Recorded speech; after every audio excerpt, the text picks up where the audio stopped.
Russell Wilson has been traded to the Denver Broncos. Tom Pelissero reports that there is a deal in principle to send 9-time Pro Bowl quarterback Russell Wilson to the Denver Broncos. In exchange for... All right, back now with you on Total Access with breaking news out of Green Bay. We go straight to Tom Pelissero on the details of what's going on with Devontae Adams, who looks like the Raiders are acquiring him from the Packers. All right.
Hello there, and welcome to the Wild Wild West podcast on this beautiful Wednesday, although it's pissing rain here, so it's not that nice. But anywho, on this beautiful Wednesday night, January the 4th, we have a great podcast for you guys. We're going to recap the AFC West last week, and we are also going to touch on the basically the division rivals that are coming up this weekend, which can be really interesting to kind of see.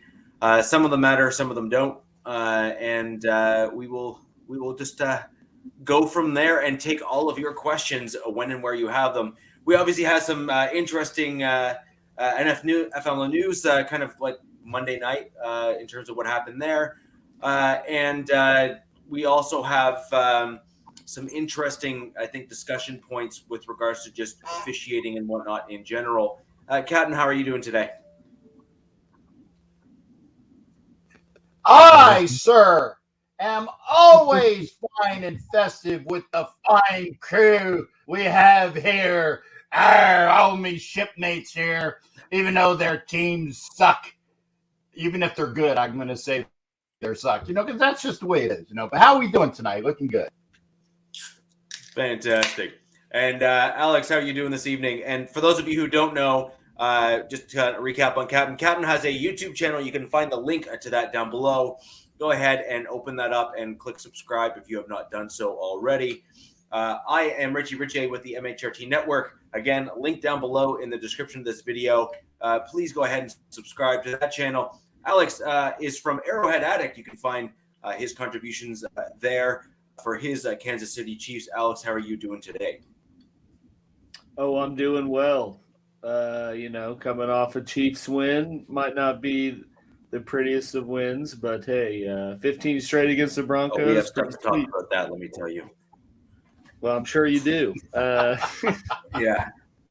But either way, it's from the events from Monday, a bit of a somber and unfortunate sort of waters we're in right now in the NFL, but I'm ready for Week 18 and the playoffs. Yep, and I have to certainly call offensive pass interference on that particular shutout there, Alex. Yeah. I just think that if I'm going to go egregious, I may as well go all the way there, and we'll leave that at that until later on in the show. And Coach has his YouTube channel down below, again in the description. Lockdown Defense Podcast. Yesterday, again, Coach and Coach Kurt as well we're on there. I had my fun with Kurt, as I always do in the comment section. He and I are great. I love the banter back and forth. And Coach, how are you doing today? I'm doing all right.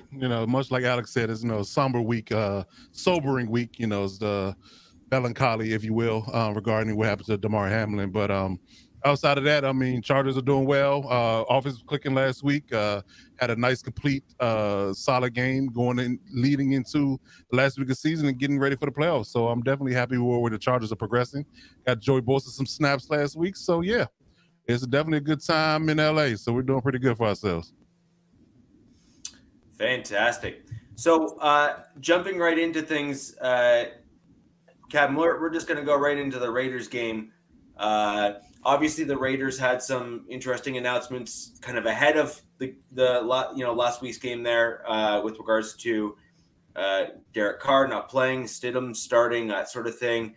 To be quite honest, the Raiders kind of YouTube sphere and kind of the sports world there has been kind of going quite crazy on a lot of different things, although I think that there's a lot of valid takes and valid comments that are being made. And I think that, we'll kind of wait and see where things end up. That being said, how'd the game go? What did you like? What didn't you like? And what differences did you see that game versus others?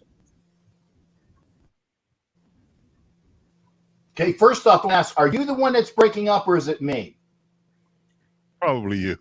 I think I'm fine because if I'm going to be honest, the other three guys for me, their video are very clear. Yeah, your video is pretty grained.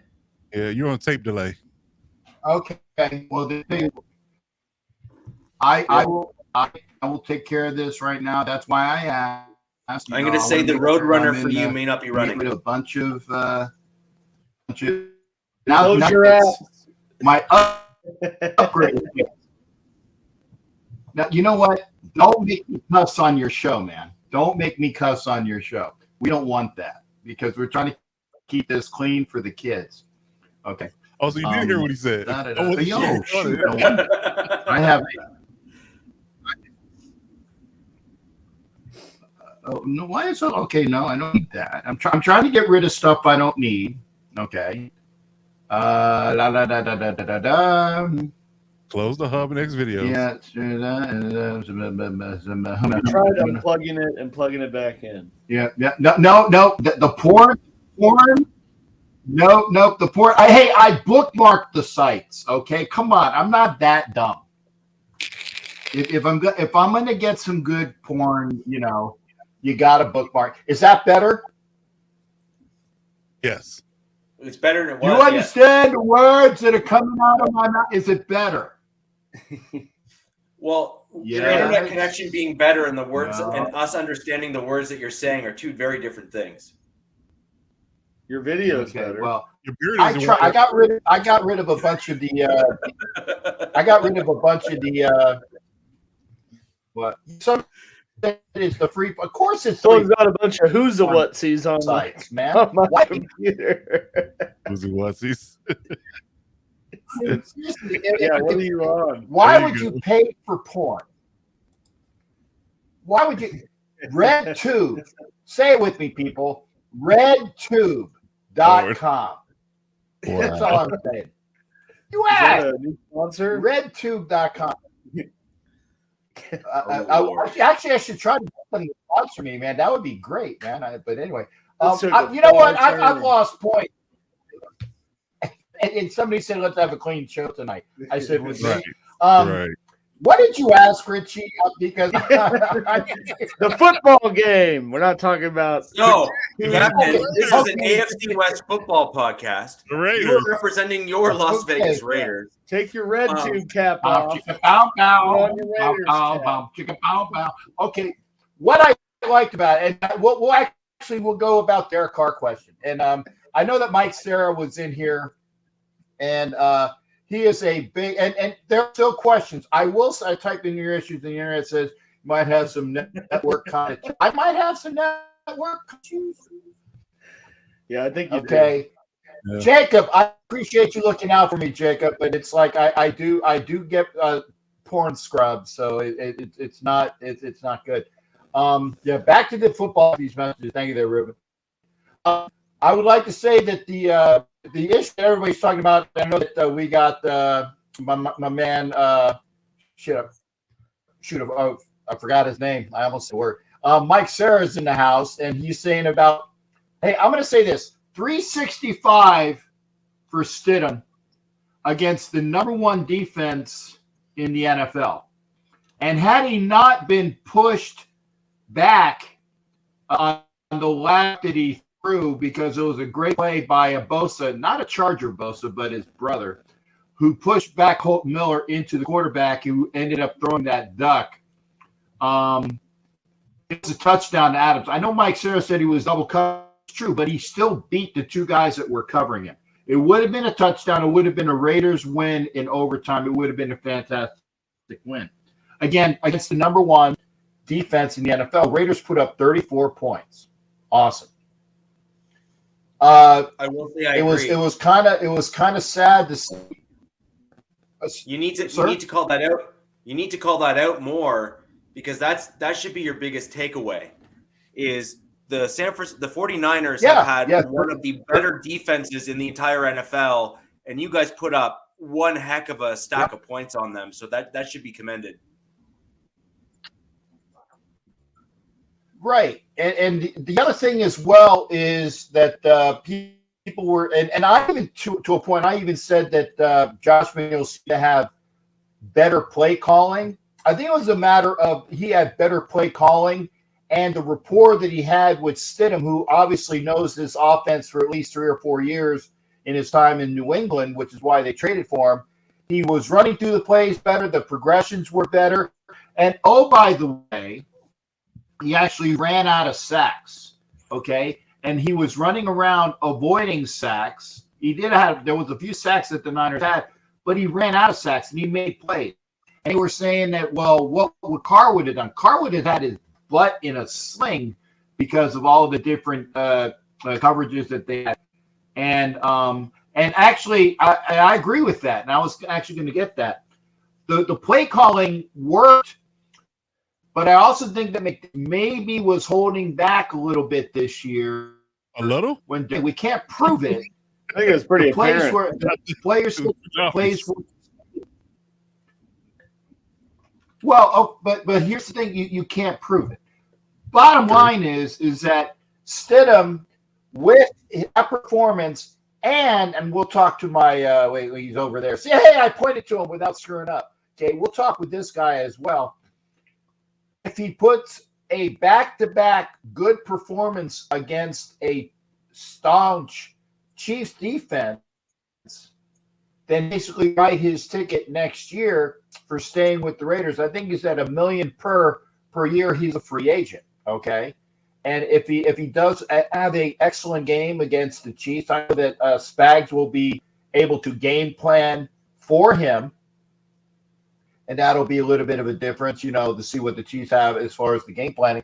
But I think that Stidham with 2 back-to-back performances, that would be, well, a fantastic performance against the Niners, minus and that wasn't his fault. And what remains to be seen this week is, he can actually say, hey, I can be that guy. I can be that starting quarterback in your system. And which leads me to a couple other things, okay? I did get a chance to talk personally with Josh Jacobs signing.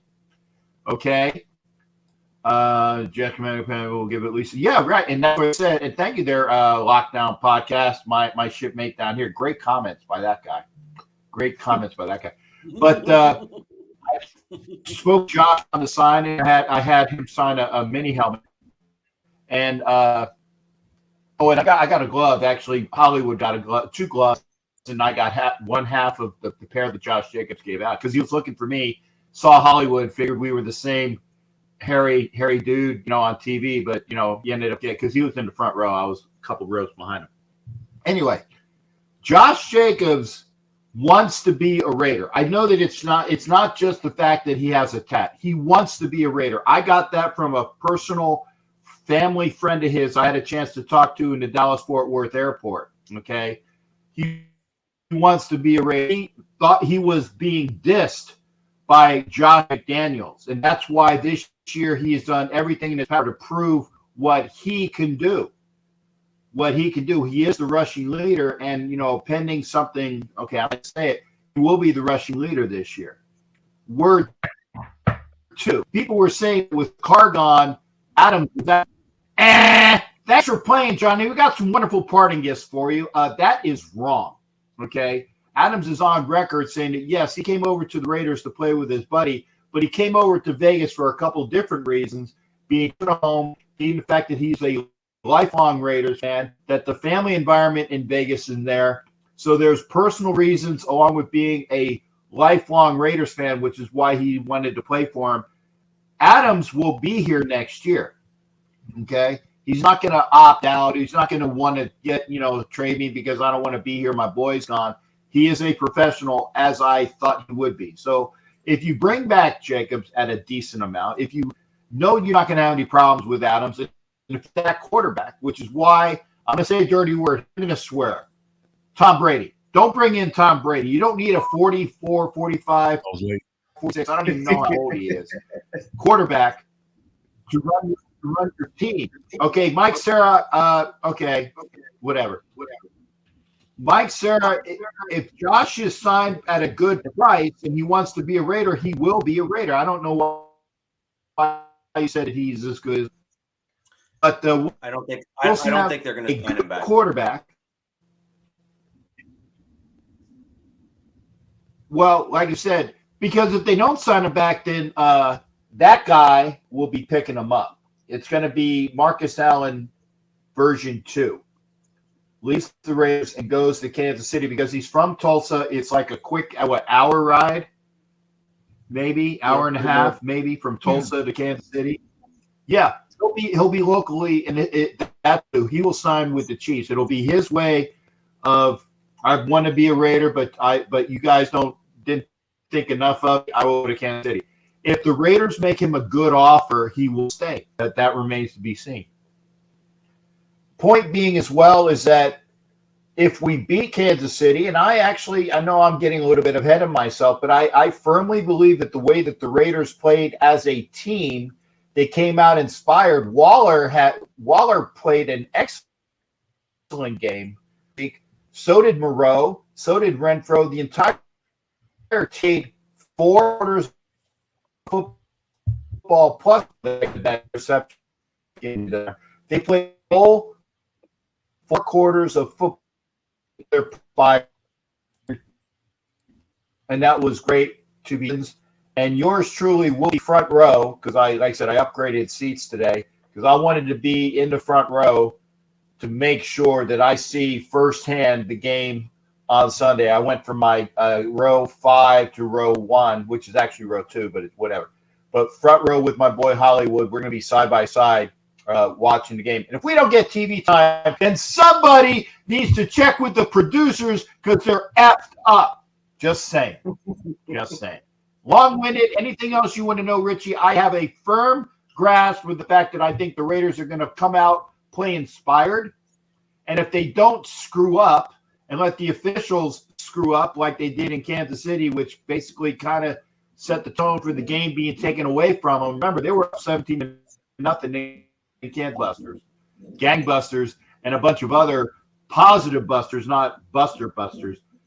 You take that, you put that enthusiasm at the last home game in Vegas this year, see good things happening. And like I said, I'm not poo-pooing Kansas City. Because we're also going to obviously talk about the events on Monday and how that affects Kansas City as well. I'm sure that Alex will be doing a little bit of that as well. Anything else I can talk to you about?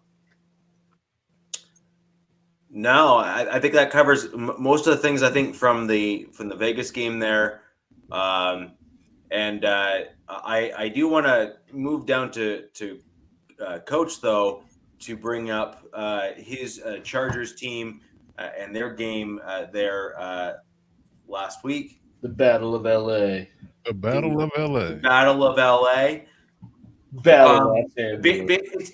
It's one of the only times I think that's the only time in NFL history where it's basically dual home games.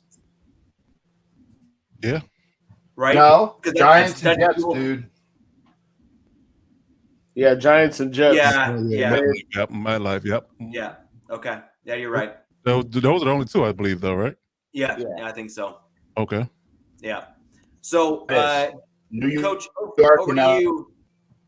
So, Coach, over to you. I'm very interested to see, to hear kind of your take on the game, how it went, breakdown, and also how your game compared versus the Rams to kind of how the Rams played against the Broncos. Well, it was like night and day. Yeah. To say the least, it was like night and day. Baker Mayfield came back. Right. Yeah, it came into normal. Yeah. And I feel like that that what made me kind of nervous for the game because it was like, you know, they were playing with house money. You know, they had nothing to lose. They were, 3 sheets to the wind. It didn't matter. So we're just gonna go out here and sling in and see what happens. And that's kind of feel like they just was footloose and carefree when they played the Broncos. And it was 51 points was the result. But I also feel like that was the breaking point for y'all is that they just had enough of Hackett. And it was like, look, just get this guy out of here. We're just gonna play lousy. And hopefully that'll trigger the front office to pull the trigger, and then we can move on, right? So I feel like it was back down to earth for them. Again, it was a home away from home game for them, home for us. We got to be in the home locker rooms. The Rams even had to sleep in a different hotel than they normally do, so that was funny. But overall in the game itself, I mean, I wasn't expecting it to be a game where we couldn't, if we took care of business, we would be in trouble. However, I felt like, again, what version of Baker Mayfield were we going to get? That was the only thing that was a question for me in a sense. So clearly we got the normal version, not the souped up, jacked up version they played against the Broncos. Yeah. Or actually progressive version. Played against the Raiders in that fourth quarter. That guy. That guy. So we got a normal version, and it was nip and tuck for the first quarter and a half. We went down and scored. They scored. They were running the ball pretty well. Cam Akers actually had 100 yards in the first half. So he is one heck of a running back. And I'm surprised that they were at odds with him at some point during the season. Wanted to nobody wanted to trade for him. Do you have a power rebooting the system? Thank God. Yeah, all those pop-ups was getting so. The red tube finally just took over. There you go. So, overall, I think that particular aspect of it was a point that we needed to address when it comes down to not letting them get ahead of steam or get any confidence. So as long as we could ward that off, because like I said, they were running the ball well early. But what I did notice is that, lo and behold, we're a power run team now. If you have noticed the last 3 or 4 weeks, we've been running the ball from a power perspective, a power scheme for the last 3 to 4 weeks, and we've been successful with it in stretches. This is the game we actually stuck with it and had success. Also, Eckler ripped off a 72-yard run early on, and perfectly blocked, perfectly schemed. It was, he was off to the races. Once he got in the second level, nobody could catch him. So, it's definitely something that I've been screaming for. And if y'all remember me saying this, I said that with the alignment we have, Zion Johnson, the young guy, along with Jamari Sallier, they're power run blockers. So, Lombardi finally, maybe he heard me and maybe he didn't, because I've been yelling at him on Twitter, a little bit too. That's a whole other conversation. But, he heard me say that, or he realized that he can get more done from a power run set. So we've been, instead of doing zone blocking, man-on-man, double teaming at the point of attack and things of that nature, we've been trapping, pulling, moving guys, especially down and around the goal line. And we've been having a lot of success. Because I think that's where it started, because I think 3 or 4 games ago, we actually scored a couple of touchdowns in the red zone through running. I think one game, Justin Herbert didn't have a touchdown pass at all, but Austin Eckler had like 2 or 3 touchdowns. So we just, we've realized that the power scheme, getting Zion on the move, getting Jamari on the move was going to bode well for us, and we're just building on it. So that's a plus. So I think that him realizing that at the right time, finally figuring out before the season ended is definitely a thumbs up going into the playoffs. On top of the fact that we were able to move the ball effortlessly, in my opinion, in the pass game, because we had the running game to lean on. Again, another point I've been harping on. You have a running sack to lean on. It doesn't have to be the Cleveland Browns. It doesn't have to be the 49ers type of level of dominance, but it has to be something that the defense has to account for. So once they account for it, then all of a sudden everything else opens up. You have better lanes to throw through because guess what? The linebackers are cheating up, won't play action and sets and things of that nature. So they're biting up. Those lanes in the middle and towards the flat and curl areas are opening up easier. So, I would say Keenan Allen and Mike Williams had a field day. I was going to say, it helps when Mike Williams makes some sick one-handed catches look pretty routine. Effortless, right? I mean, one-handed and with the pirouette with a toe tap drag. I mean, beautiful. So, I mean, I don't have much to complain about in this game, honestly. We ran the ball well. We threw the ball well. Justin had 2 touchdown passes, which was magical from an accuracy perspective. So I love that. Only thing I didn't love is the fact that we've been really good against the run in the last 3 weeks. We weren't this week. So, we're kind of leaning back towards, getting back towards who we were in the beginning of the season. And getting healthier in that aspect is kind of a cause for concern, but I'm not going to, browbeat him for that. I mean, Derwin was out. I feel like that him being in the lineup versus out helps our run defense as well because he's really good around the box. So having him back out of concussion protocol most likely this week against the Broncos will be a plus. So I think we'll have better success in that regard. But our pass defense in the last 4 weeks has not given up more than 175 yards total in the game. So that's definitely a plus and something that's clicking for us going into the playoffs. So I definitely love that. So all in all, I think that the game was solid, and what we should be working on getting better at this point, outside of health, is the fact that we're starting to click on both sides of the football, and that could be a dangerous formula for us going into the playoffs. I think that's an interesting point. I also think the important piece is that the Rams have kind of quietly cobbled together a pretty good offensive line despite the injuries. Yeah, they had major injury issues almost all season, all year. And they've kind of done the ebbs and flows, musical chairs, if you will. And they finally landed on a really solid group of mostly backups, but 1 or 2 starters. Yeah, they were missing a center for most of the year, and I think that once they got him back, and Havenstein has been there the whole entire time. He's the right tackle, and they picked up Odea Boucher, who played for us last year in the free agency or off the waiver wire, and they picked up another guy, Ty Sicki.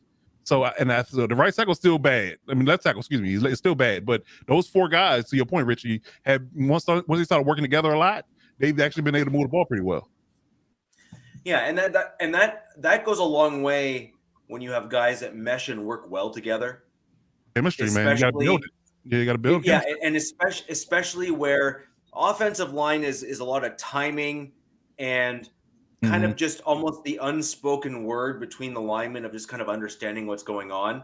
Whereas the D line, from what I can tell, and you see the difference, is more along the lines of communication. That you have to communicate. You have to be on the same page. You got to communicate on the offensive line too. Well, you're talking to a former center right below you here. Communication is priority number 1 on the offensive line. No, but I didn't say it wasn't. My point is that the defense have to they can get away with being not quite on the same page as long as they know what they're supposed to generally do individually. Whereas the offensive line, they have to all communicate, but then they also all need to be on the same page. And in my opinion, what makes an offensive line go from good to great is if I know that you're not great against a certain style of technique and I can see that the dude is starting to use that against you, I need to recognize that and make a minor adjustment so that I can kind of help you out on the O-line. Whereas on the D-line, I don't think that kind of stuff matters quite as much as it does, say, on the offensive line. And it's just the little things that I think that make the bigger difference on the offensive line, where I think it's the bigger issues on the D-line that make the bigger difference, like technique, hand placement, winning the hand battles at the line, that kind of stuff. Also, speed of jumping off the line can make a huge difference for D linemen as well, in terms of kind of getting that one up on the O lineman when they kind of jump off. And again, I think that stuff is, don't get me wrong, communication is key on the O-line, but I think that you can get away with more individuality on the D-line than you can on the O-line. But and I think that kind of went against you guys a little bit, Coach, in that game. Is just the Rams. Sadly, they're done, right? So it doesn't matter. But it really did make for a much more difficult game against the Chargers, just because they've kind of started firing on all cylinders when it doesn't matter. And yeah, right, exactly. Yeah, a little too late, right? A little too little. Yeah, too yeah, late. exactly. Yeah. So, but I think ultimately it was pretty good. So again, I want to just be mindful of time and kind of be able to roll through and get really into the upcoming divisional games. But before we get into the upcoming divisional games, Alex, you and I have a few words that we need to go over. Alex might have more words than you, but yeah. I don't know. I'm on to week 18. I'm not so sure about that one. So I'm not stuck in the past to week 17. Oh boy. Oh, okay. All right. Okay. I want you to remember that when the Raiders beat you. Well, you have to come the on thing, here. though, is even if they do, the Chiefs will have a game after that game. Will the Raiders or Broncos? No. Ooh. No. I would But like you know for what? you to remember. It's always I would like good whooping your ass.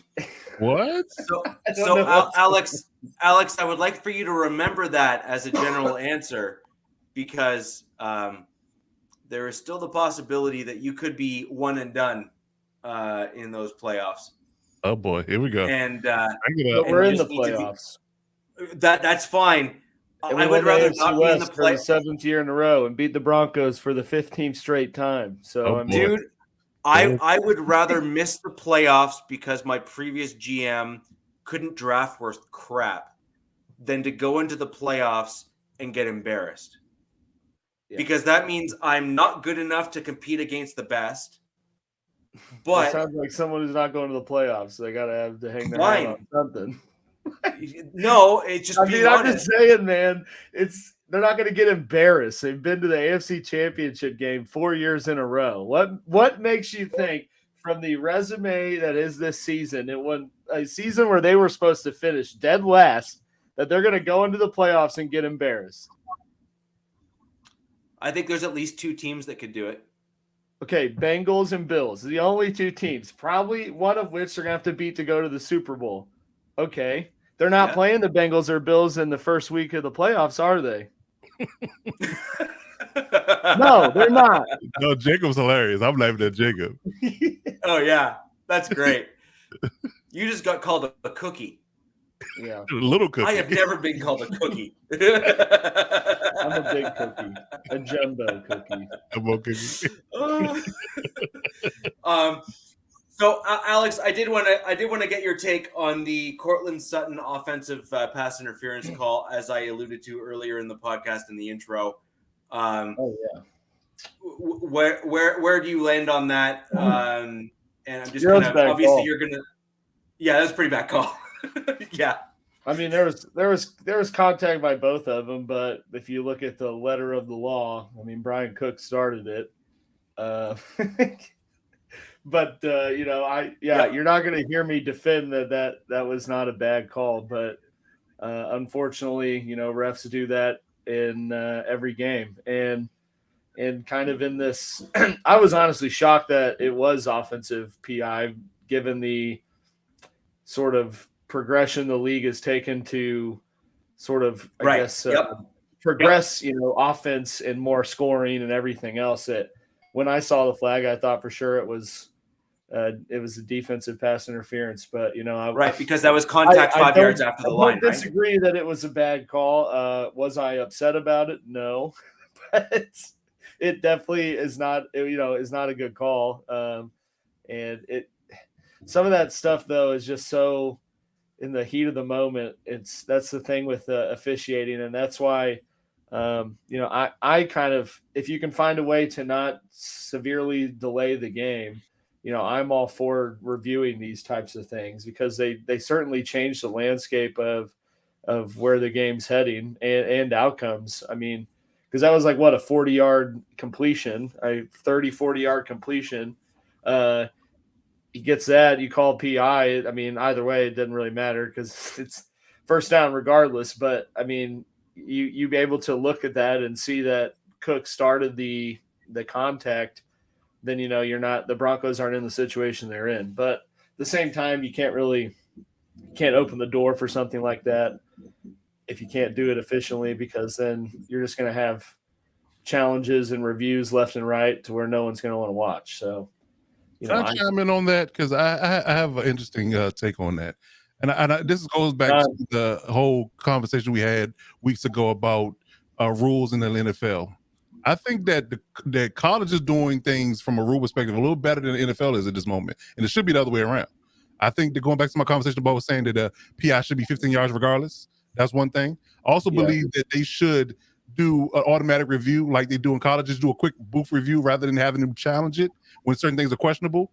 And you can get through it quicker. That way you don't have to wait and throw the challenge flag, them review it, call upstairs, New York get involved, all that good stuff. Just review it quickly and keep the game moving and keep the game progressing versus it being a situation where you gotta, you can kind of hedge your bet. If do I want to challenge? Do I not?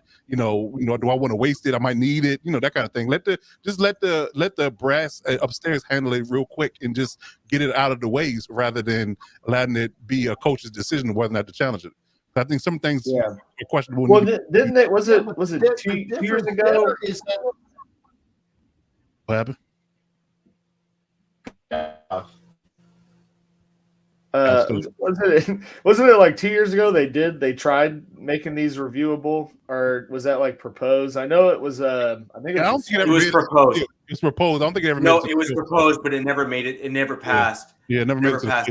And Captain, I don't know if you can tell or not, but there is still quite a bit of lag in terms of video and audio from your side. Which is fine. I'm going to pop out. I'm going to reboot. Yeah. There you go. Yeah, I just want to let you know that's all. Yeah, I just wanted to let you know.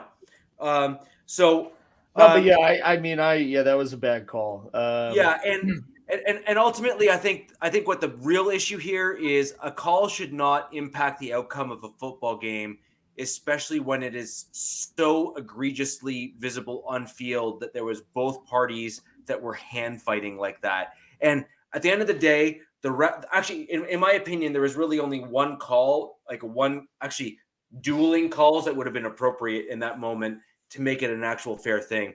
It should have been offensive pass interference if you wanted to actually call it that, or which I actually don't agree with, but it is what it is. And it looked like he was pushed back, even though I don't think he really was.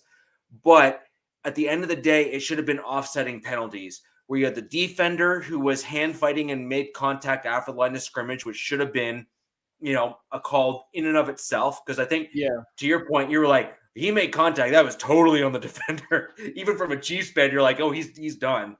And then I think that from my perspective, if you are going to call some kind of offensive pass interference on that, you need to have the offsetting penalties to at least negate the yards. Yeah.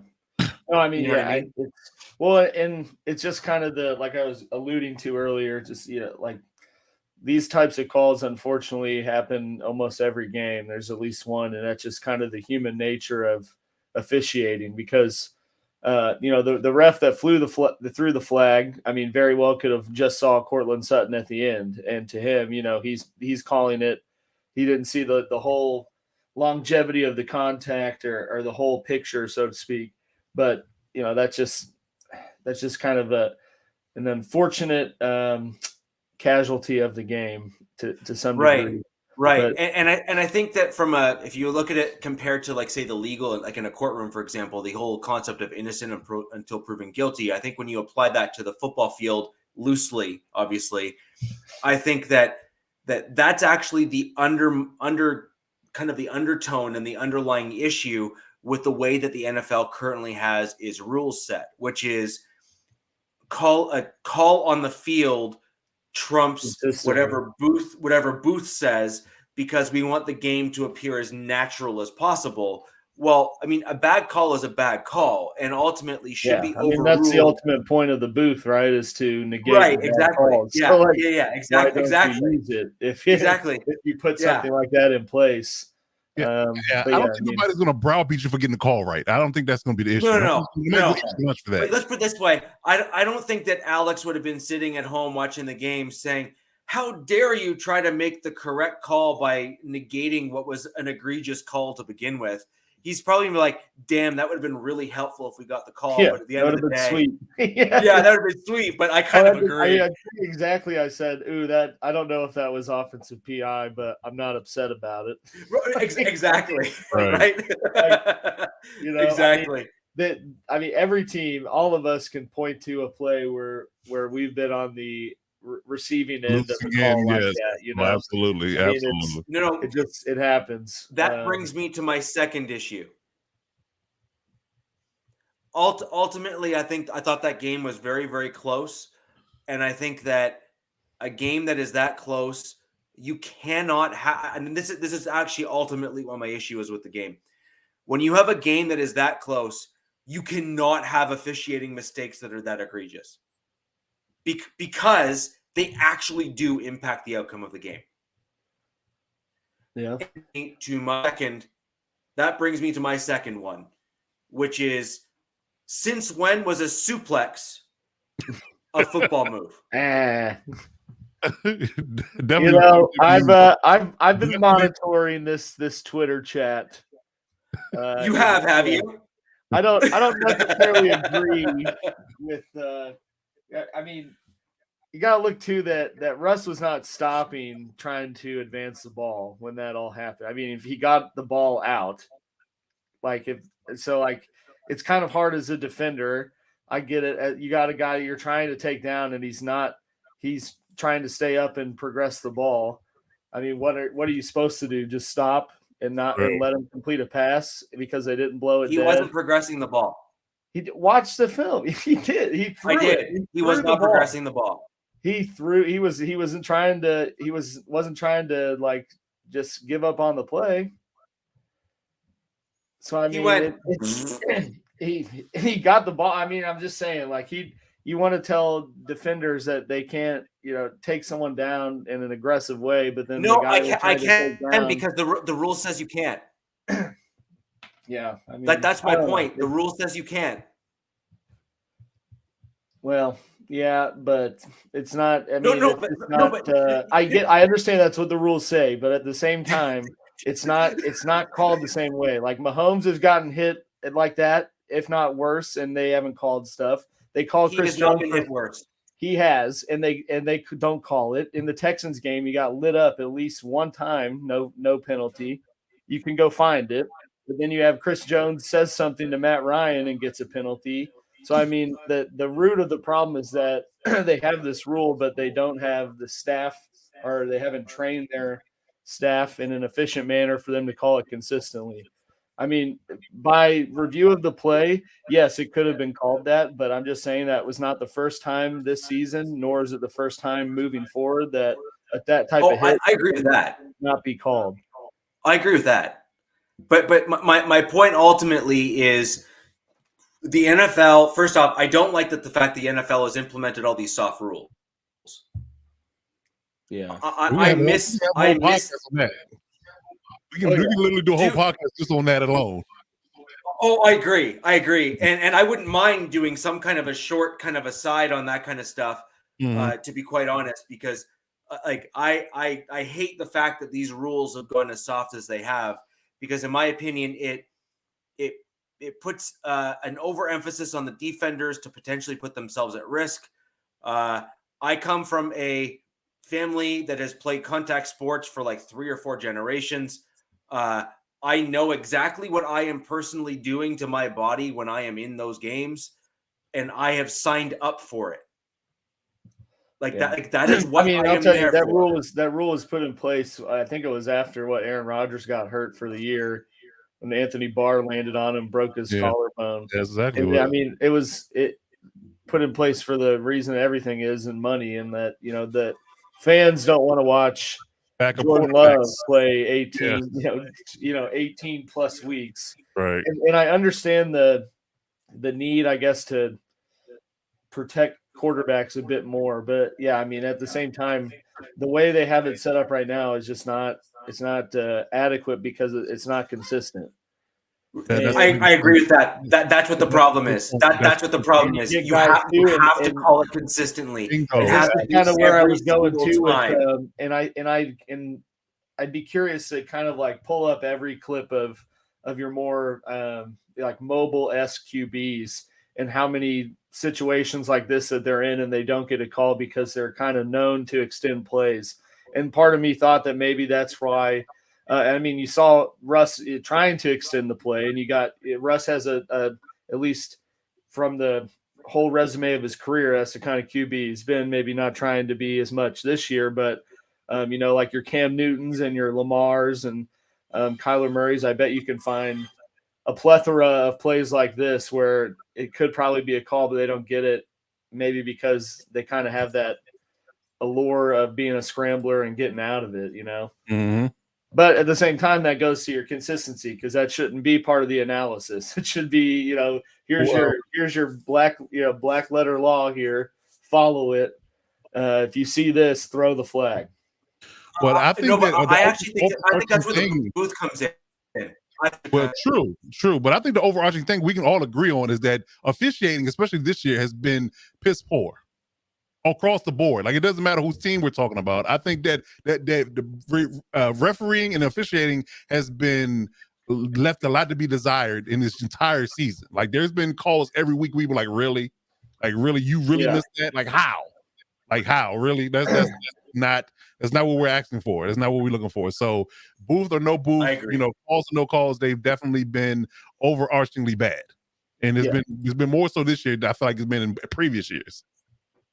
Yeah, and especially with the roughing the passer. Yes, it's just that's the most inconsistent one of them. That's the thing that's the craziest though, is you look at like you go watch that clip of Chris Jones and Russell Wilson, and then you go to week 2 and you watch Chris Jones get a penalty, the same penalty for saying something to Matt Ryan, right? And you don't understand, like, where the hell is this coming from? Like, where is this assessment? Like. For all we know, Chris Jones could have said to Matt Ryan, I was going to suplex you. Yeah. But Alex, what the problem is that Chris Jones realized that Matt Ryan's over 6'4", and that Russell Wilson is about the size of a midget. And so he could actually suplex Russell Wilson just because he's so short. He just couldn't do it with Matt Ryan. So I bet Russ verbally threatened one and actually did it to the other. I'm sure he raised more than Matt Ryan. I'm sure of that. Matt Ryan just kind of, just looks like he weighs about $160. And soaking wet.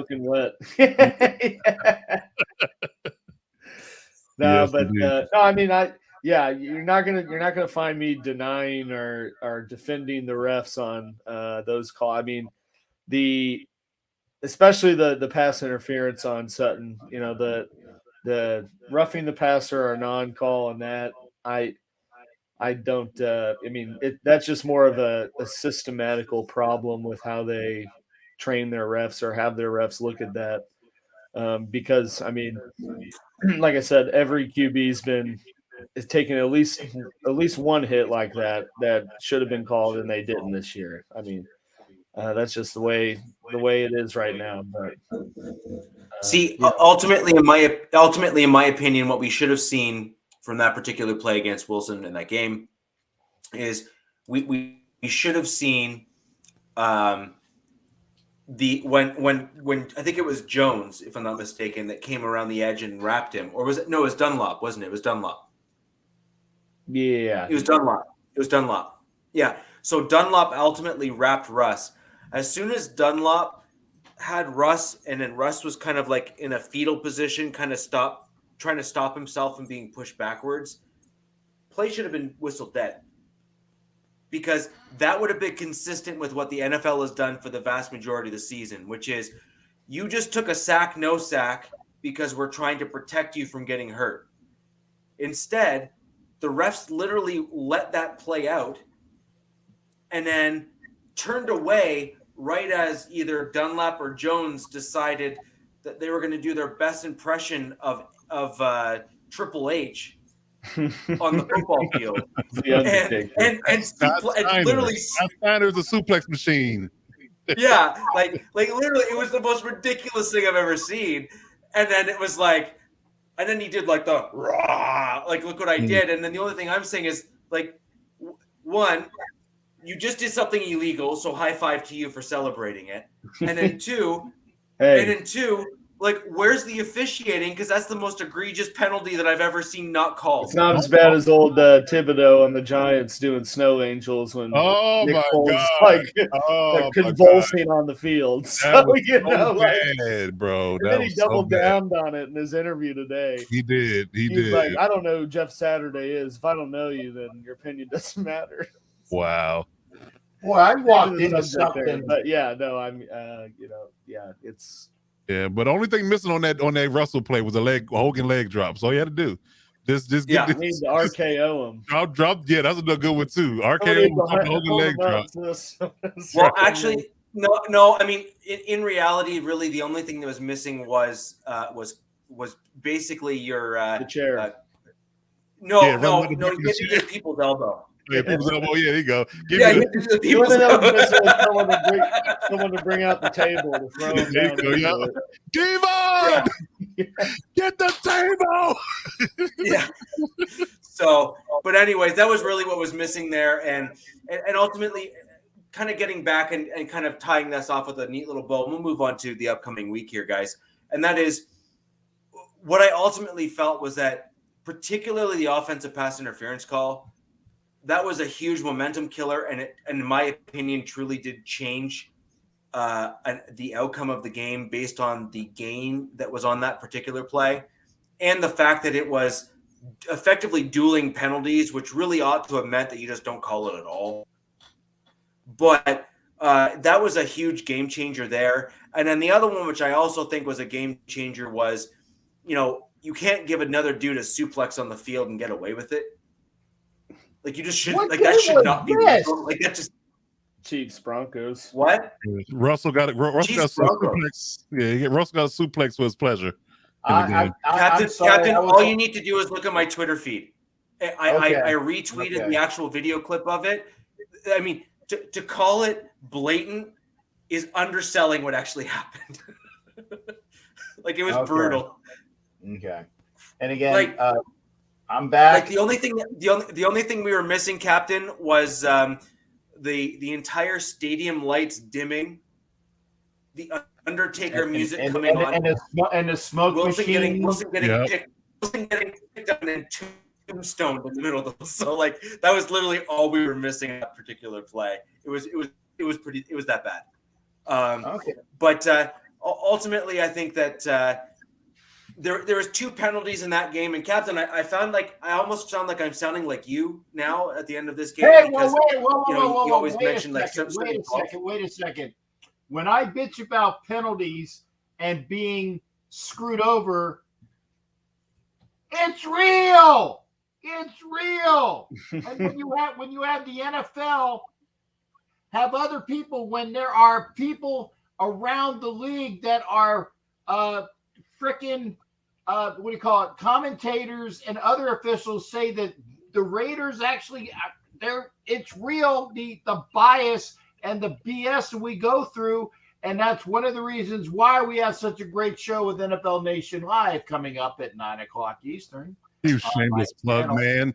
There you go. With a retired NFL referee and myself and Riley, because we talk about dips out of the show, comes back, plugs his other one. Hey, there you go. Like I said, if you're going to give me a segue, baby, I'm going to run with it. But still. And Captain, I'd also like to note that your plug was lag and glitch free. So yes, I have to say that was probably planned. Yeah, no. And I'll admit this. I apologize, folks, but I throw a bunch of stuff on my desktop. And there's video on my desktop and big PowerPoint things that I work with. So I just got rid of it. I put there's a big folder that's a folder that's a link to a folder, so it's not on my desktop, of stuff I cleared from my desktop. So now when the season's over, I will go through all of that stuff and make it. So apologies there It's just that when I'm busy doing things and making graphics and stuff, I just use my desktop. So I'm hoping that the official, or I'm a little bit. You guys can hear me and see me a lot better. Yes, the beard is whiter. It matches your hat now. You're good. Oh, was that bad? Yeah, it's in high definition now. Yeah, there you go. Oh, Is you know that what's in high? mustard in there? You know what else is in high Oh, definition? damn it. Oh, Oh, I can't. You gotta give me the segue, especially when there's no lag. I'm gonna use it, baby. Well, I need something to gouge my eyes. I gotta gouge okay, here my we eyes. go. Hey, no lag here. Woohoo! Anyway, no, it's not porn, Jack. I keep telling you. I go through this. Jack, this is also the same dude that talked about RedTube at the start of the show. There you go. Yeah, Exactly. RedTube. Don't let him fool you. RedTube.com. I don't keep it up though. No pun intended. What's the over under on Cap having malware? Biggest donation gets Cap's browser's account. Hey! I need a browser's account, man. That's one of the better sites. Browsers. Anyway, let's get back to football. If this is the rail, we've gone off it. Hey, wait a second. This one's not on me. This one's not on me. We still drove off the rails. We still drove off the rails, Cap. It didn't matter. We still drove off the rails. And that is why we have an entertaining show, folks. We still ride to the gutter. No matter who started it. For the record, it wasn't me. It wasn't me this time. I'm innocent. I'm innocent. So, there you go. What are we talking about? Come on. So let's go ahead to the week ahead, Captain. I'm gonna throw over to you just due to timing here to make sure that we get your Raiders recap in. Yes, interestingly enough, we are now kind of side by side in terms of who's playing one another. No. Hey, DZ, and I said it correctly for the host here. DZ, no farmers only, man. RedTube.com. I'm just saying, okay? Get the site right. And J-Date. And OnlyFans. Oh, no, I got the OnlyFans. Like I said, if you want extra Capt, then go to my OnlyFans page. There you go. Last I heard, I thought your OnlyFans page was called Rock the Plank. Or walk the plank. You can walk the plank too. No. But anywho, moving on to the Raiders-Chiefs game. Yes, sir. Alex, wait, are you frozen now? No, you're good. Okay. He froze himself like he was stuck in position. He didn't. Yeah, he's like, That's just me. So that was a hey you guys moment right there. That was the girl at the club waiting for a drink. Yeah. Hey, you look like Andy Reid's son. I want to do you. Hey. Oh boy. If I had a nickel for him every time someone said that to me, You'd have a nickel. yeah.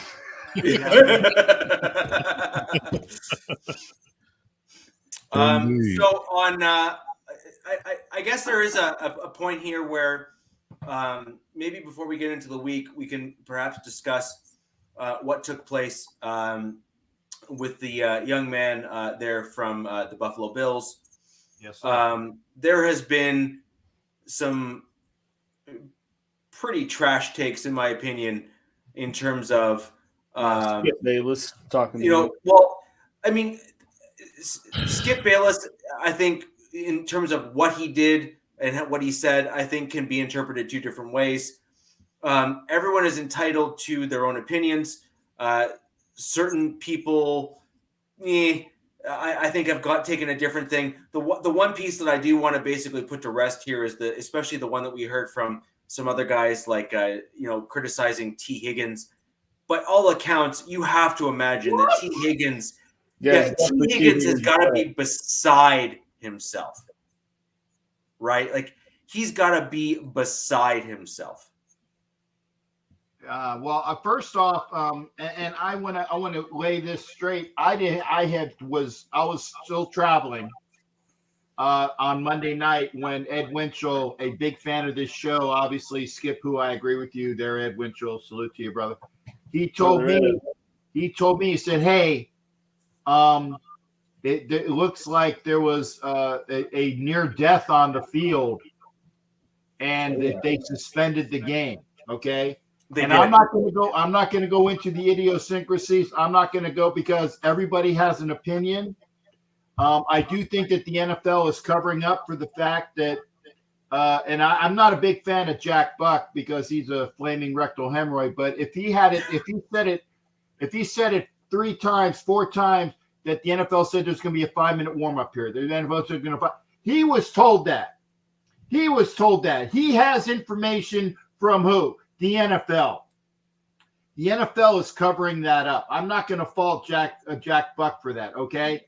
But it was apparent, and rightly so, that the coaches got together because this is something that, I mean, this is beyond. I think there was one gentleman in 1971 who played for the Lions, I believe. Okay, sorry, Mike, Joe Buck.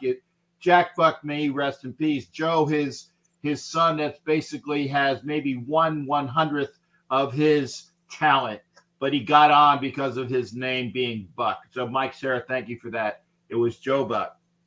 But anyway, the fact is that there was a tragedy on the field. Yeah, Jimmy Farrell, I already said I screwed up, okay? But at least I knew what the Buck family name is, okay? The point is that to this day, or to this moment, I still have not seen the play. I've been too busy. I've been working and other things like that. But from what I've been told, it was an innocuous, a basic tackle. Yeah, it was. He popped right up. And Hamlin popped right up, took like about 2 steps and went backwards.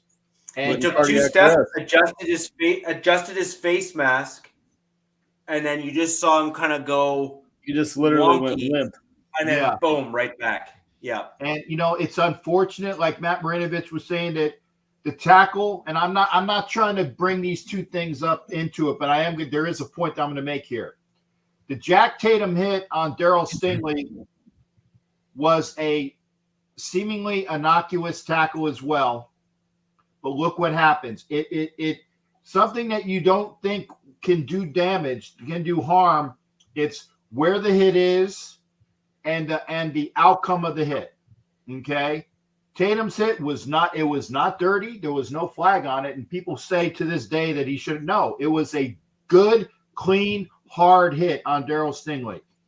And from what I've been told, the hit that Hammond made on Tiggins was just a good, clean, hard tackle, pops up, and then he's out. So, again, in the game of football, these players lay it on the line, okay? And people always seem to forget that. That's why that they have issues like CTE, that they have issues where you have these guys that are dying young, okay? So I want, and like I said, our boy Stuart Schwager, who is on our friend of the show, who played football. I'd love to get a chance to talk with Stuart and things like that. I'll get a chance to hopefully talk with some of the people talk. Okay, so remember, I still think that the money's a little bit much overall, but still, there's a reason why they make the money that they do is because there is no product without the players on the field giving it their all. So always remember that. Always remember that. Yeah.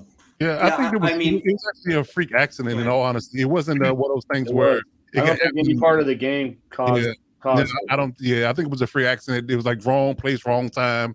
He got hit at the moment that his heart was in a certain rhythm and things of that nature. They even referenced it happening to a hockey player years ago. I think we talked about this yesterday, Rich, on my show, is the fact that it was just wrong place, wrong time, and it was a freak accident. I want to call it 1 in a million, but it's a very low chance of it happening, in a game or any sport that you get hit in your chest. It was just one of those things where, because I think they said it can happen even when you're in a car accident. A seatbelt can jolt you like that, and the wrong heart rhythm at that moment, it could cause you to go to cardiac arrest just from an accident. So those type of things, have happened. And it's not one thing that T. Higgins did or DeMar did wrong or anything like that. It was just one of those things with a freak accident. It was very eerie and very jarring. But, I'm just hoping and praying that he actually, pulls through this. But, there's nobody to blame here. You can't blame the NFL. You can't blame. For what it looks like, too, it looks like he will take pull part of the game, anything. What'd you say, Alex? I said from everything that's been coming out, it looks like he's at least recovering well. Yeah, he's progressing. And, I got a couple of friends that are in the medical field. I'm blanking on what it's some condition or that they think that's that what he had. And it's like and people make full recoveries as long as a hockey player did to have it before their readings and at least from what's been released, that Hamlin's in that sort of stage. So right, at least from that perspective, things are looking good. I was glad too that they didn't play the game. I agree with that. But like the chat's been saying, and like I think Zach Taylor kind of confirmed that today. It was more of the coaches' decisions and the players than it should have been anyone in the league did, which is a little disheartening. But the minute that that was more than a minute of time and all of that, after everything happened, I was like, yeah, you can't play this. You can't go on because, when I was in college, we had a teammate I do collapse think on that the the NFL field. needs to. I do think that the NFL in situations like this, and I think this is where most people are kind of up in arms a little bit about this current situation, is the NFL. Injuries are going to happen in a game, and a guy tears an ACL and the NFL game goes on, right? Like we've seen those types of injuries happen, sadly, on a regular basis, but the game continues to go on. And I think that it's even paralysis in certain regard. Ryan Shazier, the game went on. Right. And well, so I guess here's where a reasonable. I think those are kind of like apples to. I mean, I don't like the Shazier. I thought of that too. When he was on the field, but I think it's a little different than just the game goes on mentality when they're confirming to everyone that's watching. It's Monday Night Football. Hey, this guy's getting CPR on the field. There's an ambulance on the field. Like you never see that. I mean, everyone you see all the players' faces it's like they literally like watched him die, which at least fortunately enough that didn't happen. But this was kind of just kind of one of those outlier type of injuries and events after the fact that I just don't see how anyone can say nope. Game goes on, get him off and go.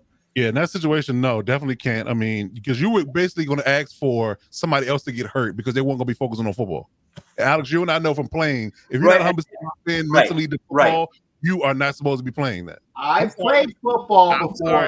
I'm sorry. I mean, do you want me to get my leather helmet out again? I forgot, Cap. My bad. Okay. My bad. Okay. No, that's what I was getting to. Sorry, Cap. Yeah, okay. It's like it's right there. I'll go grab my friggin' leather helmet. In fairness, I was never blessed to play football at a high level, just kind of more recreationally. Much worse and more psychotic. I played a sport at a very, very high level that requires no pads and hitting at the same intensity as football. Yeah. And so I look, this is why I keep on having the same kind of comments that I do, and the way that I have them is I come from a family that has been playing contact sports forever. No pads. Like forever. No pads. And we just don't believe in padding. We don't believe in a broken arm is a minor inconvenience.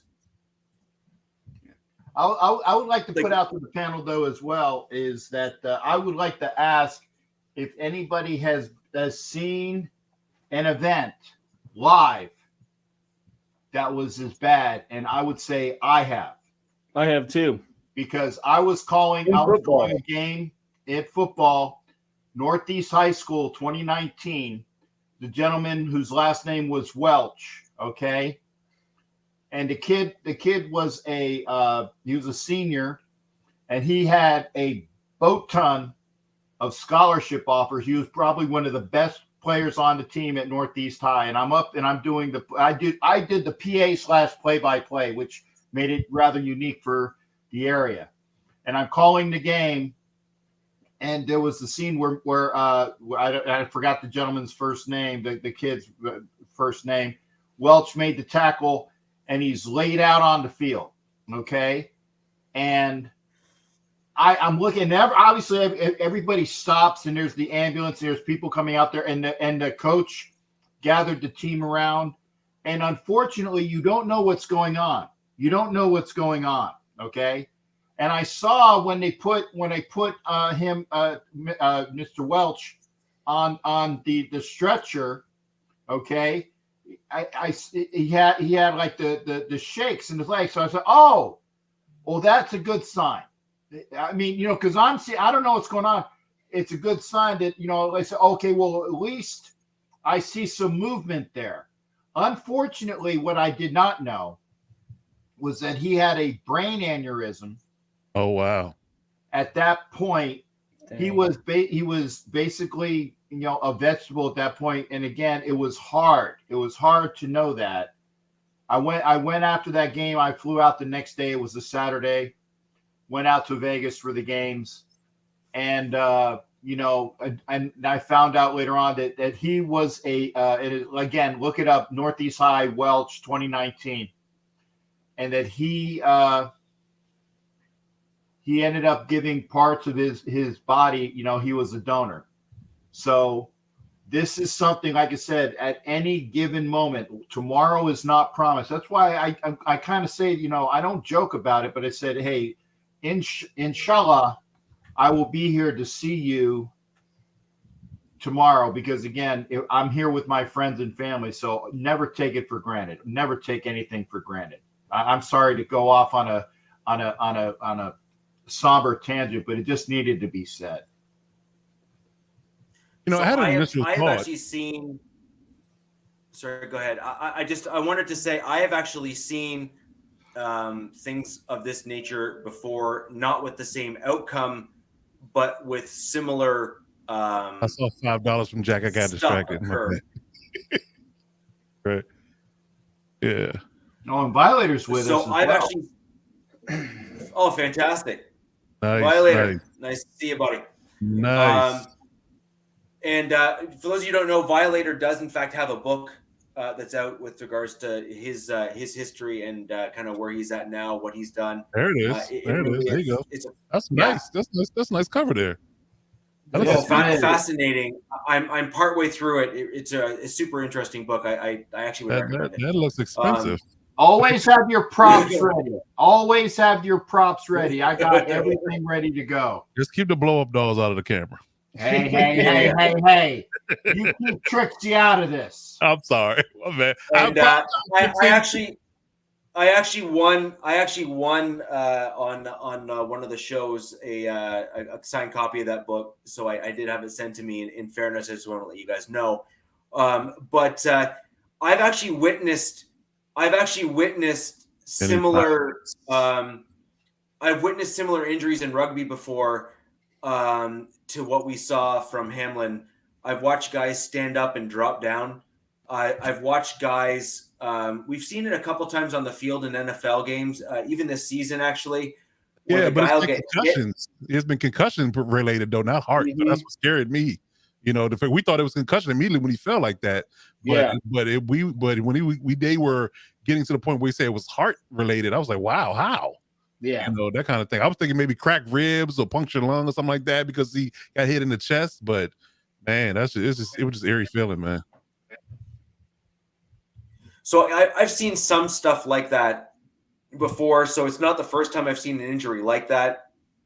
What it is the first time I've seen an injury in a rugby or football game, which I kind of see as somewhat similar in terms of taking hits and that kind of stuff, is the first time I've seen a guy get up and move around. Yeah, that was all the time. Yeah, I think he was popped up and was like, no shit. Yeah, and then boom.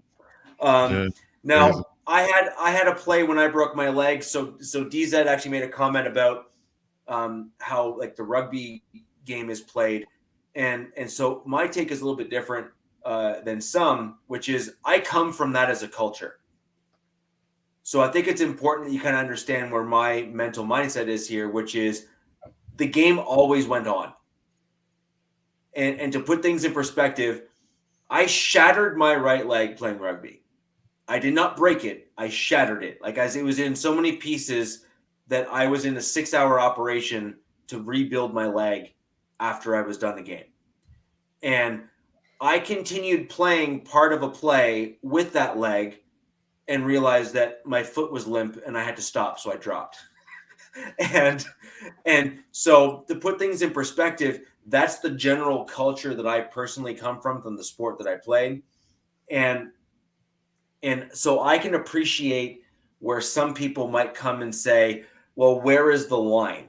And I think that's an appropriate question. Because Alex, to your point and some of the comments we made before is we've seen ACLs, they continue playing. We've seen a broken leg, they continue playing. We've seen a concussion, they continue playing. Now, this is certainly egregious. Don't get me wrong. You saw a grown man stand up on the field and literally drop backwards and like go limp. I think that's a unique situation. But I also think that the NFL needs to do something to define that so that as fans, we know watching it that that's a line. And I also think that players need to know that that's a line. Because otherwise, I think we just discovered it. I think we just discovered the line. I think that's that's fine. But the NFL has not defined that as a line. So my point is that before we jump on all these people that are asking that very question or making those types of comments, and you may not like how they're making those comments, but they're still basically at the core of what they're saying, asking those types of questions. I think we need to understand that it wasn't defined. So I think it's a valid question to ask, to say, where on this sliding scale are we saying when whatever we're talking about happens, the game stops? Yeah. And I think that's a fair question. And I think too, I think if there wasn't, I don't want to call it pushback, but I don't think if there wasn't, the choice by the Bengals and Bills coaches and players to not play, then it would have gone on. Because that seemed to be, at least as Capt said, with Joe Buck and sort of the presentation or coverage ESPN was providing. I mean, that seemed to be the impression they were giving off was, we're just taking some time to get this player off the field and then we're going to pick this game back up. Because I almost guarantee the NFL never once, the higher ups in the NFL never once talked about, as this was happening in real time, no, we can't, we got to suspend this game because you're talking about Monday Night Football. You're talking about Bengals and the Bills with, the number one seed on the line. Like, they wanted to do everything possible to get that game back on television and back to resuming. But, I think to Coach's point too, I think from the player coach perspective, this is where they're drawing the line. Like, this happens, we're not going back. I don't think that's a bad thing to show that the NFL has a human component to it. And I think that's a thing that's important to bring to light. So I understand, but I just want to quickly bring up Kenneth's comment here, just in terms of comparing football and rugby, what we've seen. I think this all ties together really well, to be quite honest. I never felt unsafe on a rugby pitch. I'm also 6'2" and 240, 245 when I was playing. So I look like a gladiator when I'm on the pitch, and I had no pads on. I could only imagine what I would have looked like if I was in football pads. But I never felt unsafe on the pitch. The other thing to remember in rugby is most people feel pain differently than, say, I do. And most people do not come from a multi-generational contact sport family that has it ingrained within them. So most people will not hit someone at full tilt with no pads on a rugby pitch. So do they need to do more? I'm not sure they do, because I think most people regulate themselves to try to avoid themselves getting injured when they're not wearing pads. On the football field, though, I think that's a different story. I had I always laughed whenever I was on a like my buddies used to always play hockey, and I used to wear the exoskeleton that they used to have. I thought it was hilarious because I used to get hit with baseball bats and laugh at it because I was used to getting hit with nothing. So I thought this was comfortable. Happy Gilmore, man, standing in front of the yeah, exactly. Exactly. 64 days till tryouts. Yeah, exactly. And so from my perspective, I always felt that kind of stuff was fine. And I could only imagine what I've been like if I was actually allowed to play football, because I was used to hitting people at the same speed or harder with nothing on and still doing it. So an exoskeleton would probably have put me in a spot where I would have literally felt I was invincible, because I already felt that way without pads. And I mean, I was just nuts. I still am, but I was more nuts. That hadn't changed. Yeah. So, Captain, I want to thank you for your take on the Raiders and the upcoming game and everything else. Captain is off to NFL Nation Live. Once this show is over, please go over and check them out, and we will go from there. Captain, thank you very much for joining us again. Only after this show with these fine gentlemen, you got my favorite Gargler fan up. Oh, I'm sorry. Did I say that correctly? Yeah. No, you did not say it correctly. Yeah, the Gargler fan up there and congratulations on the Garglers making the playoffs. And then you got my buddy over here, Hayseed, Andy Reid, son, Alex over there. And then let me see if he's up over there. I got to go that. Yeah, there you go. See, that guy. You're perfect from pointing tonight. You're perfect from pointing. Don't jinx me. I'm sorry. Jinx me. One more point. One more time through. Don't point anymore. You're good. I'm good. I'm not going to point for the rest of that. If I'm going to point, I'm the Philippine point. Okay. Alrighty. See, here we go again. No, seriously, that's how they point in the Philippines. Okay. All It's right. like, where are you going? Something else around here. You point with your lips. Doon, which is there. Okay. Okay. I read your super chat, Ken. I said I'm rooting for an atomic explosion. Did you not see it, or did you write another super? And thank you for the super. But again, make sure you continue with this wonderful show. It is the Wild Wild West with the folks here, and I won't say what teams they are. It's always fun to be here with all of them. But have a good one. So, question before you go, Cap: Did McDaniel sabotage Derek Carr to get rid of him? Yes. He absolutely did. Okay, all right. I just wanted to ask that before he left. I just wanted to ask. No, and I'm honest to say it. Yeah. Honestly, I'm pretty convinced there's some backdoor collusion going on where Hey, watch about that backdoor stuff. I said we were going to keep it clean. Okay, there's some collusion going on with McDaniel's. Collusion. McDaniel's talking to Brady already about scheming. And here's the thing, and I am on record in saying it.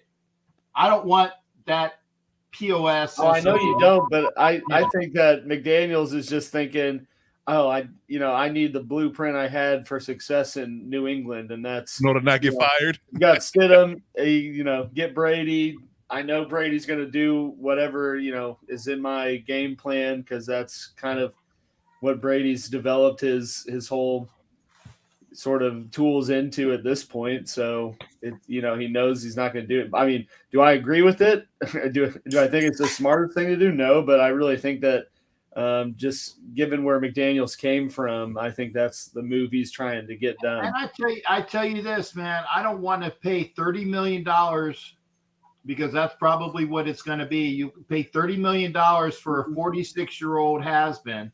He's been taking pay cuts all his life. He took $10 million from the Buccaneers. Yeah, because he was still married to what is it? He's fine. He's good. He got $300 million away from him at Fox when he leaves. He's good.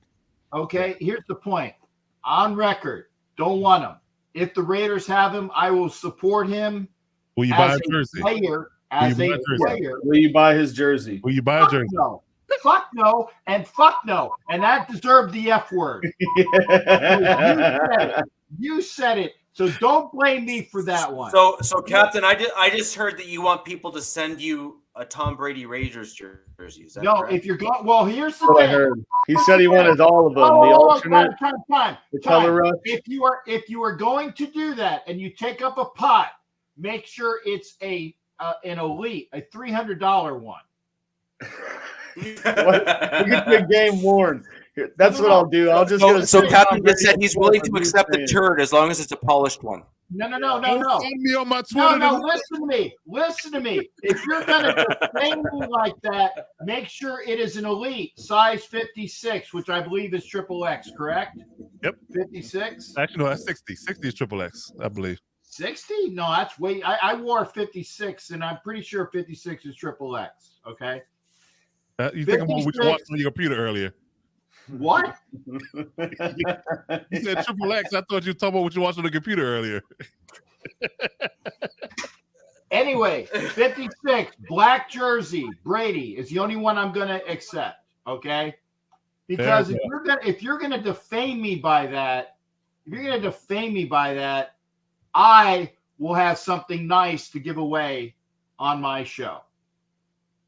If you're gonna do it, I will make it worth my while and for the people that watch my show. I'm just gonna send Brady a clip of you saying "F no" and be like, "Fuck no, please and send me a game worn that's signed to Captain Jack, my favorite pirate." Yeah. So I just want to love Tom. So, anyways, Captain, you need to get going to your other show. I don't want you to be late on our account. Thank you very much for joining.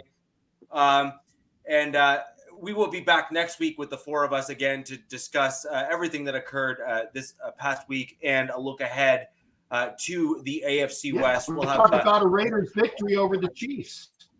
We'll talk about a Raiders victory over the Chiefs, and hopefully, like I said, with myself in Hollywood sitting in the front row, some more TV time, baby. And I will go with that, gentlemen. And I use that term wonderfully and approvingly. Say loosely. No, I'll be nice. Gotta love the Garglers, the Barbecue Boys, and the Donkeys. You guys take care. We'll see you. At least you sold us all equally this time. Usually it's just me. Yeah. So, CRF 16. I did want to quickly address your comment. He's going into some deep union, right? Deep state conspiracies over here. Yeah. So, tinfoil hat. I'm not going to go all the way down some of your comments. Yeah, that's for a whole your previous comments episode. and those rabbit holes. I do want to discuss the NDA. Most organizations and companies have you sign an NDA for when you are there and how you are there. In fact, I have been at 5 previous organizations and have signed an NDA at every single one of them. So this is not an uncommon thing. Well, Alex, and I thought Alex, too. I guarantee you've signed an NDA at every single place you have ever been at. I know I have. Well, and I've drafted several. So, yes, but my thought with the having the players sign NDAs, I mean, you got to think, like I have to do it in my job, and it basically says whatever work I do is their product, right? And that's essentially what the athletes are doing, right? Their work is the product of whatever team they're on. And you have to have something like that to have them sign just so legally you're kind of covering your ass because you don't want them to, which I'm sure this happens, but it's at least somewhat protecting to keep them like from going to a different team and just saying, well, here's all their plays, here's everything else. It kind of keeps the professionalism of the sport, so to speak, alive. So. I agree. I actually have 3 precedents for NDAs on my laptop here. I may or may not share them if I'm asked for them. But besides that point, Alex was 100% correct. So one reason for an NDA is not just to hide the inner workings of all the things for all the things. It's actually to help protect one team from another team. So, for example, if the Chargers are about to play the Broncos in an upcoming game, one common practice is to try to bring another player from the other team in, sometimes in terms of like a cut practice squad player, whatever the case may be. And So the Chargers may want to try to pull a Broncos practice squad player because their defensive line needs to stop the run better. And they may say, hey, we want to bring that guy in and we're going to try and probe him for the plays from the Broncos. And then cut him a week later. And then cut him the week later. Yeah, I cut him the week after the game, right? So this is not uncommon practice. The NFL is going to try and find a leg up wherever they can. And to Alex's point, one thing that they will try to do is have their team sign NDAs so that if it comes out where they can prove or find that player in fact shared the things with the other team that they went to, that they can actually recoup something from either both the other opposing team and the player. And let me tell you, another NFL team will happily pay $200,000 to say shut up and make the lawsuit go away. Mm-hmm. Yeah, let's just be honest, they will, right? Like it's a fact, right? No argument there. No argument there. Yeah. I mean, this is a multi-billion-dollar industry, and what have you. Jack, you did send a super chat. It was put on the screen, but guys, before we quickly get into the remaining games, real quick, let's quickly jump into this because Jack has been patient with this particular question. And Jack has been a longtime fan of the only for you. He doesn't want me or Coach to answer. So yeah. No, he feels look, like we're Jack and I go back. Jack and I have actually been live on camera together, so I'm pretty sure that's why he feels comfortable in shutting me out and letting the rest of you off the hook. Jack, I appreciate you being here with us and continuing to ask your questions. When KC plays the Chargers, or I guess if KC plays the Chargers, who are we rooting for? I will likely be rooting for the Chargers in that situation, to be quite honest. I would. I am baffled. You're baffled? No way. I really don't like Patrick Mahomes. I think he's a great QB. He is definitely an elite quarterback. I just think that between him and his brother, I can't decide which one I hate most. And he's not. It's something about his face that you just want to punch it. Yes, he's just too good. I don't know what's about your face, but I just want to plant one of these right here. Right your yeah, not necessarily here or here. Yeah. It's right here. Yeah. And so I just dislike Mahomes, and frankly that goes for Patrick and his brother alike. Well, Jackson Mahomes, I get. Yeah, I get Jackson all day. And to be quite honest, I think Patrick Mahomes' wife is right up there for me too. I would never hate a woman at all ever, but there's a shady thing here where I was gonna say you hate his baby too. Never had it. Well, I think at some point you've seen Jackson Mahomes and his wife together so often you have to start questioning paternity, I think. But at the end of the day, there's just something about the way that he presents himself and the way that he acts that I'm not a fan of. I also think that Patrick Mahomes hasn't said enough, in my opinion, to push back on. I mean, some of his brother's comments and behavior is just not becoming. We have to my boy Jacob's point, though. We haven't heard about Jackson Mahomes this year, so I think he definitely did get a talking to. I think somebody had to say something because we haven't heard from him. I mean, I drew the line when he danced on the Sean Taylor sign. I was like, dude, come on, like get him out. But anyways, that's my rooting for is for the Chargers. Sadly, I think Captain probably would have rooted for the Chargers because I think he hates KC more, but I won't speak for him. He said he was rooting for an atomic. We already know. Effectively, I'm also the only tiebreaker left on the panel, so I really think that this is the other reason why I was explicitly called out was, it's not like Alex is going to turn around and say, I'm going to root for the Chargers to beat my team, and vice versa with Captain. I might. So I think. Well, I mean, I'm a realist. If I'm a realist, if I feel like we didn't have a stand a chance to get the Chief, I would say that. But but that's not the case, so I wouldn't say that. But I think AFC West matchups. it doesn't matter where they're at. Like they're always going to be close. Yeah, yep. There it is. So I mean, Well, the division rivals just play each other different. I swear They just do. the West for the AFC and the NFC East all seem to, no matter what the record is, they just have knockdown dragouts every year. yeah. Like, no, I don't care where your team is at. Don't act like you want to go into a team they're struggling and just run over them. It's not gonna happen. I just wish the Chiefs could be in the NFC South. No, that's lovely. Everybody wants that. Yeah, with 5 games, That's all you gotta do. That's all you gotta do. Yeah. So, Coach, we're going to throw to Alex real quick to just quickly go over his Chiefs side against the Raiders. Yeah. Obviously, there's been a lot of chatter here in our live chat about how the Raiders. I actually don't disagree with it either. By the way, I think the Raiders have a good shot against the Chiefs. I think the Chiefs may not play as hard this game as they otherwise might want to. I also think that the NFL's decision ultimately with regards to the Bills and Bengals game, which I can't remember off the top of my head if they said that they're going to try to replay it or not. Let me read you something real quick. They just said it wasn't playing this week, I think. Yeah, I saw interesting set of, I think it was a tweet. Okay, so there's an idea percolating that they would go with this. This is Floria saying this. First week of the playoffs will be the NFC wild card and only the Bengals and Bills. Second week of the playoffs will be the AFC wild card once we know the final seeding in the AFC after the Bills and Bengals play.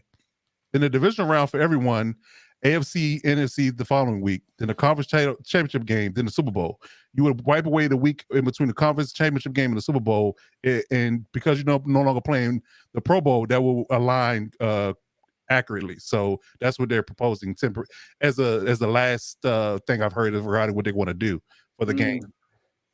So, well, you realize but you realize that Bengals Bills game, and they reschedule it with all the publicity that game has gotten, is going to be the most watched game probably in NFL history. No question. I mean, like holy crap! You know, and you know what I would want? What I would want for that game for DeMar to be healthy and on the sideline. I would love that. I would love that. So if they do that, I would love that. But could you imagine the ratings on that game alone? Oh, man, it's gonna break records, man. It's gonna break records, and no question about it. No question about it. Oh yeah. So I think they should. I mean, I could totally see. Yeah. I could totally see that game and what Florio said playing out, because owners would sign off on that because it's going to make them more money. Oh yeah. Oh yeah. And the players would probably agree to that because it pushes Hamlin, hopefully, to a point where he's healthier or healthy enough to actually be cognizant, perhaps out of the hospital, that kind of stuff. And so I could totally see that playing out. I could totally see it going that way. Yeah, so I like the idea. You know, I mean, you just do away with the week in between the conference title game and the Super Bowl and just play it like a normal week and just get all the games in. Why not? Yes, they're called microchips.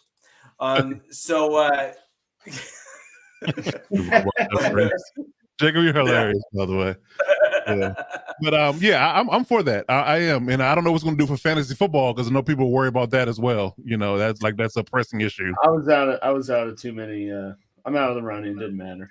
Right, me too. So it didn't matter for me either. But I do run a league, so I was concerned about people that were in the title game. But outside of that, it is what it is. But yeah, I wasn't my dog avatar, but we got it wasn't mine. Alex dog agrees with you, Rich. That's funny.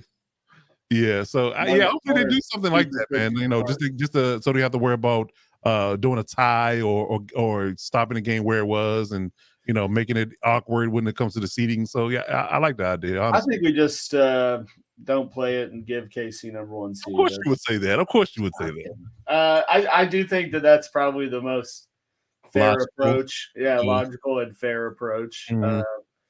But yeah, it'd be interesting because Chiefs still have a shot at number 1 seed. Although if they lose to the Raiders, then it doesn't matter because it's not going to them. So it kind of would be a toss-up between Cincinnati and the Bills, and then I think you kind of have to play the game in that regard too. So yeah, it'll be interesting to see how that progresses. Oh boy. Oh, it's Oh. from the RedTube comments. Yeah. And it wasn't my chat, so it must have been Cap. Yeah, has to be Cap. It All was the stuff Cap. he had open. It was Cap. It was his. How did we know? See? But yeah, so getting to the Raiders Chiefs game, you know, I know you guys all think that the Raiders are going to win, you know, which I don't agree with.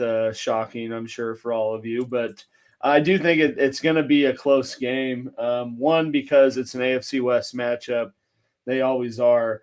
But two, you're going to have, similar to the Broncos coming out, kind of, you know, they are moved on from Carr. You saw it against San Fran. I mean, it's a different type of energy, kind of a different or added motivation, so to speak. Just kind of in switching things up, you just don't really know how to expect or how to anticipate they're going to play, or kind of how the other team is going to come into the game. So, you know, with that being said, I do think it's going to be a close game. I kind of agree with Matt's comments in that I think it's going to be kind of a high scoring shootout. One, because Chiefs defense has been kind of more so Chiefs special teams, but they've been kind of putting themselves in really bad situations, which then in turn forces Mahomes to have to do stuff to score points to stay ahead. Because I mean, you take out a muffed punt and let's see, there's a block kick and a missed PAT. I mean, that Denver KC game is a little different on the scoreboard. But that's kind of been the story as this whole season's gone on, is Mahomes has been good enough to keep KC relevant and winning it, you know, relevant to the end to win the game. Whereas their defense and special teams haven't necessarily done much to help them win games. They've just sort of been there. So, you know, I hope going into this game, especially kind of playing Stidham, and maybe they kind of have that hangover from the success of going against the 49ers and think, you know, we got to figure it out, because look what we just did against San Fran, who's like the hottest team in the NFL right now. They're like Hansel, you know. But, you know, so it's just going to depend on really how the Raiders come out. But, I mean, in the grand scheme and kind of how every Chiefs game has gone, I see it being close till the end, and then you're going to see if KC's offense be able to do what they need to do to close it out, you know, in the latter half of the fourth quarter. That's kind of where I see it going. You know, I know Jacobs is playing. He's limited right now, but I think he's been limited like every week. But you know he's playing because he's going for a rushing title. There was someone else who's Stidham's limited right now with like an right elbow injury. So that's something to kind of monitor, because you know what's gonna happen with that if he's somehow unavailable. But you know that's like a Bill Belichick thing, right? Which is like our starting quarterback is. Well, and they didn't even practice. They didn't practice today. So McDaniels was like, "I'd give you this is our simulated, simulated injury report." So you know, like I said, I think Josh Jacobs has been limited or questionable every week. So you know, and he's like Cap said, more likely than not going to be the rushing leader this year in the contract year, which I think is awesome, especially as a fan of the Raiders opponent for how they handled that. But you know, in terms of the Chiefs injuries, just to watch, like Snead got hurt in that Broncos game with a knee or a hip injury, at least from what people have said, not a serious injury. He didn't practice today. There's a few guys that didn't practice today. So it'd be kind of interesting to see as we get to closer to Saturday, you know, where they're going to be at in terms of, do we play everyone or do we try to just stay healthy to roll into the playoffs? I think you see him take a different approach if that Bills-Bengals game, you know, played out in its entirety, and we knew the outcome of that. Because I think you might see KC rest some people in this game, You think so? More people. I mean, I don't. It just depends because I'm pretty sure if Buffalo won that game, they were solidified number one no matter what. Yeah, true. Yeah. So I think if you get to that point and Buffalo beats Cincinnati, I mean, if I'm KC and you have a Joe Tooney who's, hurt his ankle and it re-aggravated it, I sit someone like that. I sit L'Jarius Sneed. I might even sit like Mahomes. I mean, I don't know. But I definitely am talking about it more than they probably are right now. And then, the better news is they're getting healthy, at least in terms of offense. Hardman got activated off the IR in the 11th hour, which they had to do. Yeah, so right. you don't know if he's actually healthy or not because they had to do it today or he wouldn't have been able to come back. So that'll be something to monitor. But, I mean, the biggest thing for me going into this game is to negate those and I know I've said it before, but like when they won the Super Bowl in 2019, you didn't see them make these mistakes that they do in special teams or, bad penalties that Nick Bolton had a turnover, given back to the Broncos off of a defensive holding. So, you especially at week 17 going into 18, you don't want to see that type of stuff at crucial moments of the game. And so to me, that's the biggest thing for this week is come out healthy and negate the shooting yourselves in the foot with special teams and defense. And I think that they're going to be looking good as they go into the playoffs. Yeah. DZ, it's because of the holder. If you ask Dustin Goldquit, so. That's a whole subreddit thread there for you. And we call it a holder gate in the kingdom. Dustin Goldquit, Dustin Gold. That's what everyone calls or something like that. But Dustin Goldquit, one of solid punter, was in the league forever. Was the holder, I think, for Bucker's first 3 years. And he came out with this thing about how Tommy Townsend is lazy with how he holds the ball and where he marks it versus where he places it.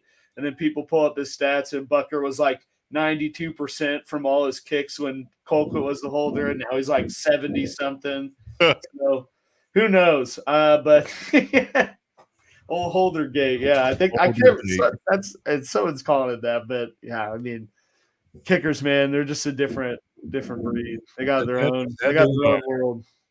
That they are. Right. So I want to kind of get through to game with the Chargers versus Broncos. I think it'll be an interesting one, Coach, to be quite honest. I mean, obviously all divisional games between us are always pretty, they're tight pretty much most of the time. Sometimes one team will get off to a lead, but there always seems to be a point where the other team kind of starts to creep back in at some point. And so I think the big wild card is, can our interim head coach for the Broncos get our team fired up enough to show out what they can do? Because I think it's a fair comment to make where the Broncos defense is a shell of itself. They seem to have lost some of their oomph that they had in previous games. And they are kind of mailing it in. So the question is, will they bring it for a divisional rival with the Chargers, or are they going to continue to do what they've done in weeks past, which is play hard enough to not look awful, but really not look like they did for the majority of the season? Well, I think that matter of fact, let me look this up while we're talking. But I'm sure because this game is in Mile High, the weather's going to be a factor. So let's see here. We got actually 48 degrees, mostly cloudy. Now, no rain, no nothing. Okay, that's not too bad for a high elevation game. So yeah, that's that. I thought that we might get a really cold weather game, but it's not going to be too cold. 48 degrees. 48's balmy. That's t-shirt weather, man. Hey, so I mean, it was way better than -2 degrees wind chill. So, right? So I think that that not being a factor, I think that it should go like I think it's going to go in the sense where the Broncos will play as close. But I believe that, it's just really based upon the mindset that the Broncos have and not having nothing to play for, which for some, it could go either way. You could be full of fantasy free and just go out there and let it fly and see what happens. Or, you could literally be, it is what it is. Just get us through this game so I can get to the offseason. It's just a question of where the team mentally is at. But I do appreciate the fact that defense isn't shouting themselves, because they were a handful for us in SoFi earlier in this year. Came down to a field goal. So I think that if we were able to, keep the same trend going in the last few weeks and keep working on that power run game and move the ball on the ground, that will, yet again, like I said earlier, open up the pass game. So that will lean to the idea of us putting up points. And I think that with the way, based upon the way our defense is playing in the last few weeks and them not being very stingy in the air game, in the pass game, I think that will bode well for us if that trend continues. So, all in all, y'all haven't been a really high volume run team, so that doesn't too often concern me. So I think that if we can continue to shut down the pass game and get up by 7 to 10 points and make our pass only team, it'll play into our hands. So that's my hope, and that's my scouting report if I'm coaching, to tell them that these are the things we need to accomplish. We need to run the ball, stay on schedule, be ahead of the chains if ever possible, and score early and often. And if they get behind, they will become one-dimensional. That plays into our hands, and that's where our strength lies in our secondary. Yeah, this is the main problem I actually have with the Broncos right now, and that's that our secondary has been a major strength for us for the majority of the season. Oh, and my boy Justin Simmons had a pick last week too. Get that man his flowers. He had a pick last week. Please. I know you don't like him. That's why I got it. Every time he does something well, I got to bring it up. Please. Look, my big thing is Simmons is great in a pass game. But the problem is, as a safety, you need to be well-rounded and also play the run game just as strong as the pass game. Otherwise, you are a one-dimensional player. Yeah, I think the idea is going away when you're one-dimensional safety. Years past, you have a free safety was more of a cover guy. You had a strong safety was good around the box and now it's just run. Now you get Derwin. You get a Derwin and a Buddha. Exactly. There you go. Exactly. Great examples, Alex. Yeah. Great examples. So yeah, you have to be more like Derwin. Should I say Eric Berry? Sorry. Oh yeah, well, I actually respect Eric Berry. Eric Berry was a baller. I know. I wish he just was not injury prone as he was at the end of his career. But I like. So where I was going with that is that we have Evero, who plays a Fangio-esque system, or at least similar to Fangio, not identical but similar. At least he draws on what he was on the staff, right? He was on the staff, wasn't he? He was, yeah, he was. Okay. But ultimately, Fangio has a certain system, and Fangio's system is one of the first, really, at the NFL level that didn't distinguish between free and strong. He said no, both. Mm-hmm. And his concept has now started to rule the NFL, and that's why you're seeing there's a difference between the two guys, and having a legitimate question, not sitting there saying, well, of course there is. And in my opinion, that is where Justin Simmons has struggled this year. And that is, sure, he's got plenty of tackles. Like, I'm not going to sit there and say he's not tackling at all. But yeah, but they're like the last line of defense, so you would hope they exactly. Safeties are always going to have a lot of tackles. So it's like never a good Yeah. So if he's the leading team with tackles, that's never a good sign. No, and so then the other question is like, okay, well, then the other stats actually matter more at that point. So that is, okay, well, how many yards after contact did they get on you? So if you hit them at say the line of scrimmage and then they dragged you for 5 yards, but you got the tackle. Yeah. Is that good? Coach, I did my job. You get a golf clap from me because the dude still basically dragged you for half the distance he needed to get this first down on the first on the first down, he got half the distance he needed to get another first down. So it's absolutely useless, right? And so I think that there's certain stats and certain things and certain elements that are super important from a safety in today's NFL that I think that Justin Simmons has traditionally, not always, but traditionally struggled in. And he's had certain games where, when I was on another podcast on MHRT Network called Broncos Talk, I brought up a couple of Justin Simmons games where he was atop my Mile High Mountain. He had games where he was on fire when it came to run game stopping, and he killed it. And I'm like, where's that guy been all year? Because that's what the Broncos really need from a safety and a guy at that spot, and that is stopping dudes dead when they try to get forward momentum. And you need that type of play for the last line of defense. You need that type of play for a guy that is there to try to bolster your linebacking core when it comes to those first initial hits. Because ideally, and Coach, you can kind of step in on this. Your first line of tackling is ultimately your defensive line, where you hope they can get off blocks. Well, Realistic. not really. Hold on. I'm getting there. I know what you're going to say, so just hear me out. Okay. Ultimately, though, your more realistic first line of defense is your linebacking core. Right. And just I know where you're going with it. I understand. Like I get this. So I mean, ideally, the best case scenario is your D line is that first line of defense because they're able to shed the tackles and stop the dude. Realistically speaking, your first line of defense in the run game is your linebackers.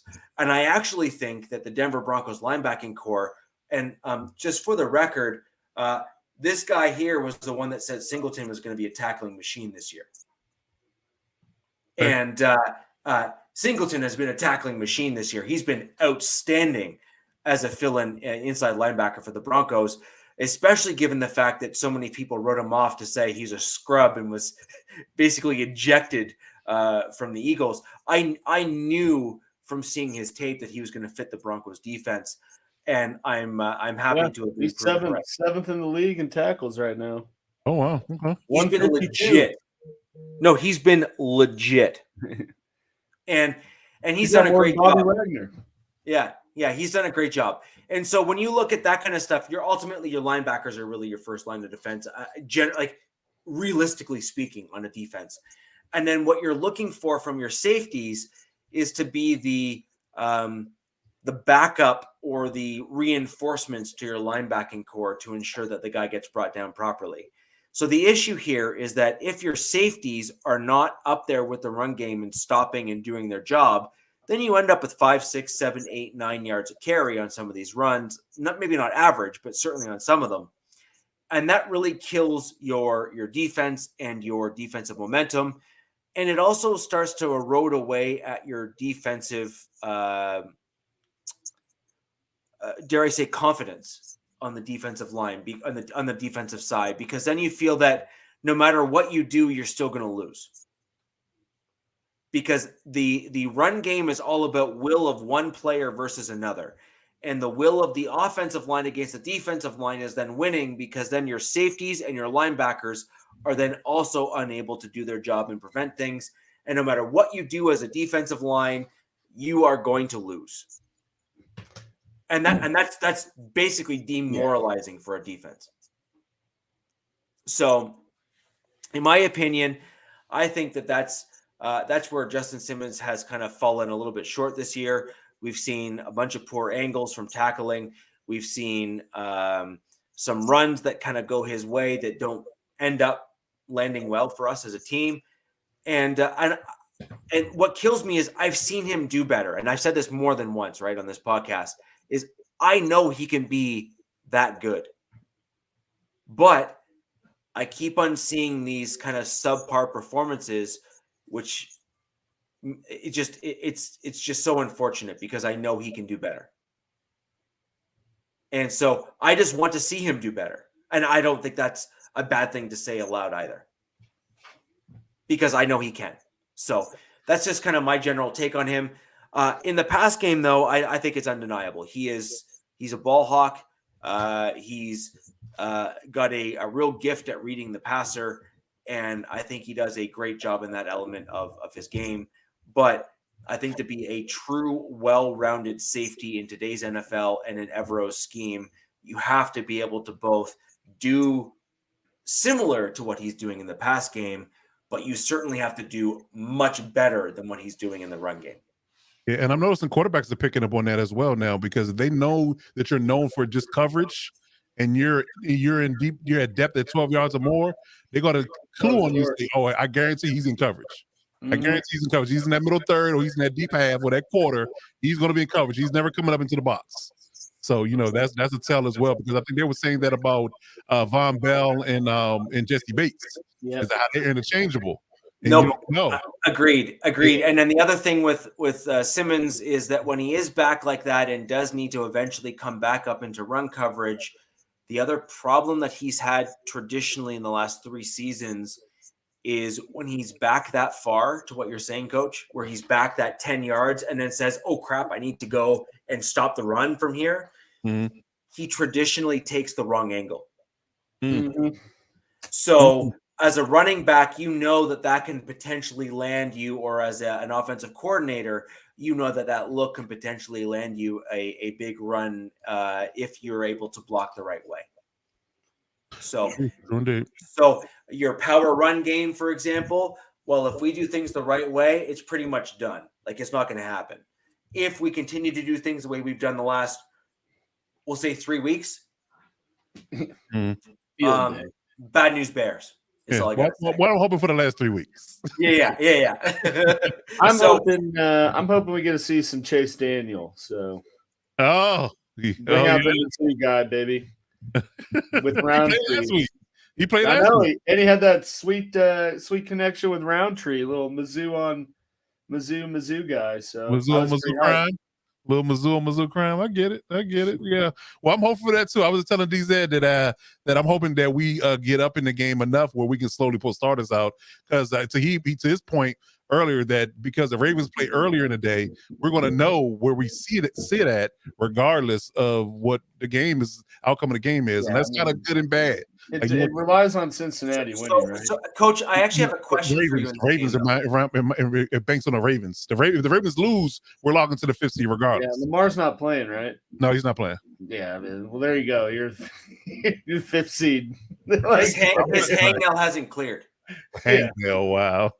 I saw on ESPN today. They were saying they're like, Lamar's making it. He's choosing not to play, to be like, y'all burned me on the contracts. We talked about that yesterday. And the fact that we feel like Lamar is making a point that he's trying to say that you can't win a playoff game without me. So you might want to pony up the dough. Yeah. Well, at this point here, I think that's really Lamar's only card. Yeah, I mean, play it, because you're trying to set yourself up for your future. You ain't worrying about right now. Right. So, Coach, I have a question for you. So, the Denver Broncos have a enormous human being at the running back position by the name of Latavius Murray. That's a big guy. Yeah. He is a very large human. And I have to ask, how did you guys do against a guy like Derrick Henry, for example, or another larger running back? Because Murray has had a pretty solid season for us, being called in as late as he was to our team. I actually want him signed back for the Denver Broncos. But I'm asking you just from a practical perspective by saying, given what you've seen, given where you're at, and given the fact that we are really using Murray as a bit of a bell cow at this point. Yeah. Where do you think you guys are going to stand by being able to stop a guy of his size? Well, ironically, we did pretty well against Derrick Henry for about 3 quarters. Yeah. So, and I think that because the game is close, yards. Right, the total, and that's good for us. That's good for a lot of people, So I think, especially when you're talking about Derrick Henry, I will say, you can't necessarily compare the Titans line versus the Broncos line, because you guys have a lot of injuries on that front. But just stopping a back of that caliber, of that size, it has to be a committee, and that's the approach we took against Derrick Henry. We were engaged, we were in our run fits properly, and we made it so and that's always a rule I have against stopping running backs as the person. You got to stop before you get started. So if you can make him move laterally versus north and south, then you already won the battle. You just got to string him out, make a tackle. So, if you're not allowed for him to get into the line and get to the second level and have a free run ahead of steam, then you'll have great success. But if you allow for that, no matter how they run the ball, zone scheme or power, then if you allow for that, then he will have a day, most kind of like what Cam Akers did last week. So we need a performance like we did against the Titans versus against the Rams. So I think that's the most sticking point about this whole dynamic as far as keeping Murray under wraps. Because if they allowed Murray to run early, that goes back to my point about us having a two-dimensional offense, then it allows Russell to have the more open alleyways and lanes that he can throw the ball to his receivers. Because Cortland Sutton and Jerry Jeudy are healthy, at this point. So he got two legit targets. Well, and Judy's really started to come on a little bit. He has. He's becoming that guy, and he's been really good athlete to catch too. So I definitely see that there being a problem if you allow him to get the ball. So we just have to make it, like I said, get up early, make it a one-dimensional game, and just allow for Bosa and Mac to go to work early, frustrate Russ, early on, and hopefully we can coast. But it's just a moment of having to take care of business early. The game is going to be cold in the first couple of quarters. Like how we defend you guys in the first and second quarter is going to kind of tell the game or how it's going to lean. Right. And just to put things in perspective, Latavius Murray's listed weight and height is 6'3", 230 pounds. I question whether or not he might be both taller and heavier. Oh, he's every but of 6'3", if not taller. Yeah, I don't know about the weight. For those of you who didn't see the fight between the Broncos offensive lineman and our backup quarterback, Latavius Murray was the dude that stepped in to push back on the offensive lineman. Mm-hmm. And there was almost no difference between the size of Dalton Reisner and Latavius Murray. Yeah. And that's insane. Yeah. That's definitely a man that eats weights for a living. Yeah, exactly. But he's also like 38. We still runs hard though. He's 32. Yeah. He's 32. But he's 6'3" and 230-ish pounds. I remember that when he was with the Raiders. Remember he started his career with the Raiders. I remember it. Yeah. Yeah. So yeah, he was even faster than then. 40 time is. It's surprising. It's surprising. Exactly. I was going to say exactly. I was going to surprise you. Damn. He's tall, big, and fast in his heyday. The Raiders the guy is a freak, right? Like he's an athletic freak. Alex, you would know this. I won quite a few titles with Latavius Murray as my running back. I traded for Latavius Murray one year in Madden, and I used him as my running back. I won like 3 Super Bowls. Yeah. So video game running back, man. He's got a size, speed, height combination that's almost a cheat code, right? Like he's unique, right? Yep. And he's just a monster of a dude. And so I think that it's really, really interesting how he's and again, DZ has kind of hit the nail on the head. This is exactly why he stuck around the league, is that he started at 4.4. So even if he slows down at 4.6, he's still basically now an average speed running back. Normal speed running back. The size of a bloody lineman. There you go. Yeah, he's the size of a lineman, which is just blows your mind just in terms of the size. He's a linebacker playing running back. Go to the combine. He's a linebacker playing running back, basically. A 6'3", 200-pound running back. That's a linebacker. Yeah, but at that size, he's got the momentum going for him, and then the linebacker is then at a disadvantage because they're not used to going against. Yeah. So if you put up a blind resume and didn't put a position on it, and this guy's 6'3", 250 pounds, what his position is? You would say linebacker or edge rusher. Linebacker or edge rusher. What are linebacker, edge rusher, or a tweener at the end? Yeah, tight end, like Alex said. Yeah, like a tweener. Yeah. So again, that really kind of puts in perspective kind of what you're dealing with. The other guy that I do expect you're going to see a lot of again is Saubert, like we saw in the last game against the Chiefs. I think you're going to see some catches like that from Saubert. I think you're going to see some blocks. It's questionable. Yeah, I saw Albert O make an appearance last week. Yeah. No, but Albert O stepped up again. He kind of got himself out of the doghouse once Nathaniel Hackett was shown the door. And And Albert O was always meant to be that guy with the Broncos this year. So it's nice to see that he still can do what we thought he could have done. Ultimately, if you're going to be honest, really where the three-headed tight end monster would have been for the Broncos this season, in my opinion, would have been a healthy dose of Eric Saubert, Alberto, and Dulcich when she got healthy. Yeah. And Andrew Beckett had a catch last week too, didn't he? He's a fullback tight end combo. Beck has always been that wonky hybrid guy that kind of seems to step up every so often, and you're like, wow, he's not bad. But the thing is, he's just never been a wow guy. And every team needs that guy that just does the dirty stuff. And Andrew Beck comes from a military background. He comes from that kind of like mental mindset of just do the thing. And so I think it's really important that that the Broncos keep someone like that on their roster, especially since we got rid of the guy that was, in that role originally, which was Andy Janovich, which was one of our fullbacks. And for those of you who don't know who that Cornhusker. Yeah. And for those of you who don't know who Andy Janovich is, when he was on the Broncos, he may or may not have set a record for the most amount of helmets that he went through in a season. Yikes. Wasn't like his first carry a touchdown or something too? Like, yeah.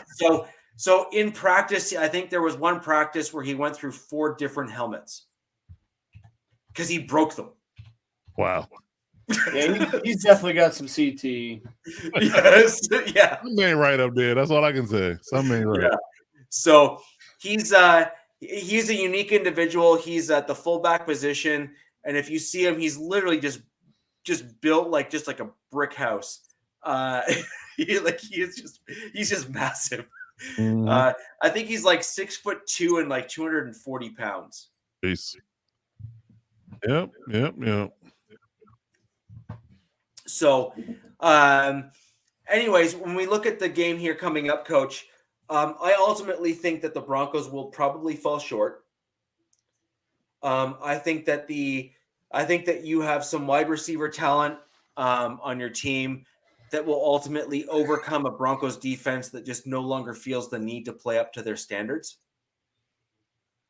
And now, if we're going to be honest, though, if I'm saying, hey, if the Broncos, like we're say in your position, I think we would probably win. But I think that you have too many guys that are in key positions that are still healthy on the Broncos defense. They're going to attempt to fake it, but not make it. Good one.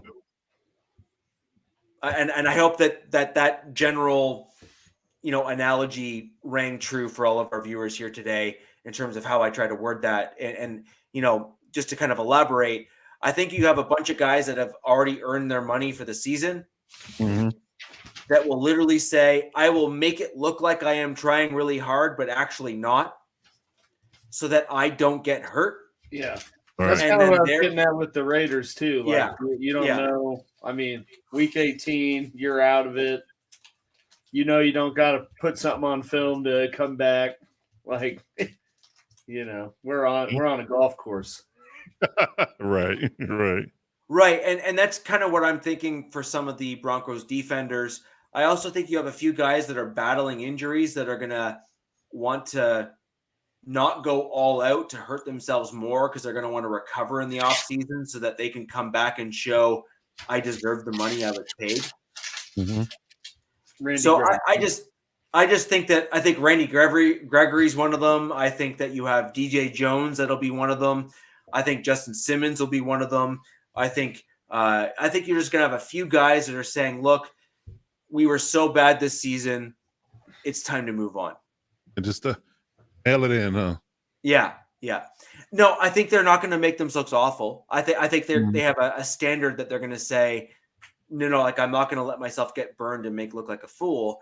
But I think that when you ultimately don't play full out, and I know this from playing on the rugby pitch, is you're going to get burned 1 or 2 plays because you're trying to fake something. And it will be very telling to see key guys, DJ Jones, Justin Simmons, Randy Gregory, Jonathan Cooper, and a couple of the other guys. It'll be very telling to see them getting just burned to the ground on certain plays. And I think that'll be really the telltale sign where they were trying to not look awful, but they failed. And it fell short. And that'll be the type of plays you'll see happen. So, for example, if Justin Simmons is in the run game and says, I'm going to try to stop the run, but I don't want to like, break a leg or tear an ACL or something. He might take, he might take like a bad angle, knowing that that's probably best for his body. I'm not even saying that's an awful thing because it's better to keep a top tier player healthy, but it's not going to help us to actually look good in the game either. Right. So, you might see a 6-yard run turn into a 9-yard run. You might see Mike Williams or Allen break off a much larger yards after catch because maybe one of the younger guys is saying, well, I don't want to get hurt either. And I'm taking my cues from the veteran. Like Damari Mathis, for example, who, by the way, I think is playing lights out for the Broncos as a rookie. I think he's got a very bright future with our team. Yeah, he's questionable for the game, but I think he'll play. And I think he'll redeem himself in regards to that game he had last time. All those pass interference calls he had. Yeah, he had a bunch of pass interference calls, but then had an interception in like the next play. Yeah. Got to have a short memory. So he's got a super short memory and proven that he can do it, right? So I think a guy like that as a rookie is exactly who you want. He's a late round rookie, but basically he's playing like he deserves a starting role. And if you can get a starting cornerback at the NFL in the 6th round or 5th round, playing like that, yes, please, I'll take 2. Yeah, like nice, yes, like yeah. Let's just be honest. Like, let's put it this way: the Raiders would kill for 2 dudes like that, right? No, let's be honest. Their season would look differently if they had a better secondary. Right. Well, I think it's more to it than that. But I mean, I like Nate Hobbs and Rock Yassin, honestly. Their safeties with Trevor is fine, but you got rid of Abram, right? Like they dumped him. Right. I got was it Harmon and Trevor. I always can't pronounce his last name. Mooring or something, right? Mooring. Yeah. So I mean, on paper they look pretty decent. I don't know. I mean, is it the coach or the scheme or is it the players? I don't know. It's Derek Carr. Yeah, exactly. On defense, it's Derek Carr. Derek Carr. Yeah. But anyways, guys, that's kind of where I think the game is. Coach, I believe you probably agree with me. Oh yeah. I do got to land. Only thing that concerns me is the issue of us knowing our fate before the game, and that kind of will make us have a different mindset. But I just want to go in and take care of business. I want to keep working on and keep building on what success we've had, and that'll take us right into the wild card week. That's what I want for the team. If the Ravens lose before the kickoff, you think they're sitting like Herbert, Eckler? Or at least playing a half. I think playing a half would be more like it. I think they'll play a half. You want to keep that rhythm going. We had a really good offensive week last week. You want to build on that. So I think they'll play at least a half, and then they'll say. I'm sitting Allen. I'm sitting Williams. Do you want the other problem with that? I would sit Allen because he's just prone to getting hurt anyway. But the problem is that the problem that you have with that approach is that most teams that sit players end up not playing well the week after. Yeah. For the whole game. If they play part of the game, I think it's a little less than the reason I said out those 3 though is Allen and Williams have been out for a greater part of this year. Right. You can't afford to go into the playoffs without one or both of them. I would say both. And then Eckler, who's really started to come around, has had a pretty significant history of getting injured.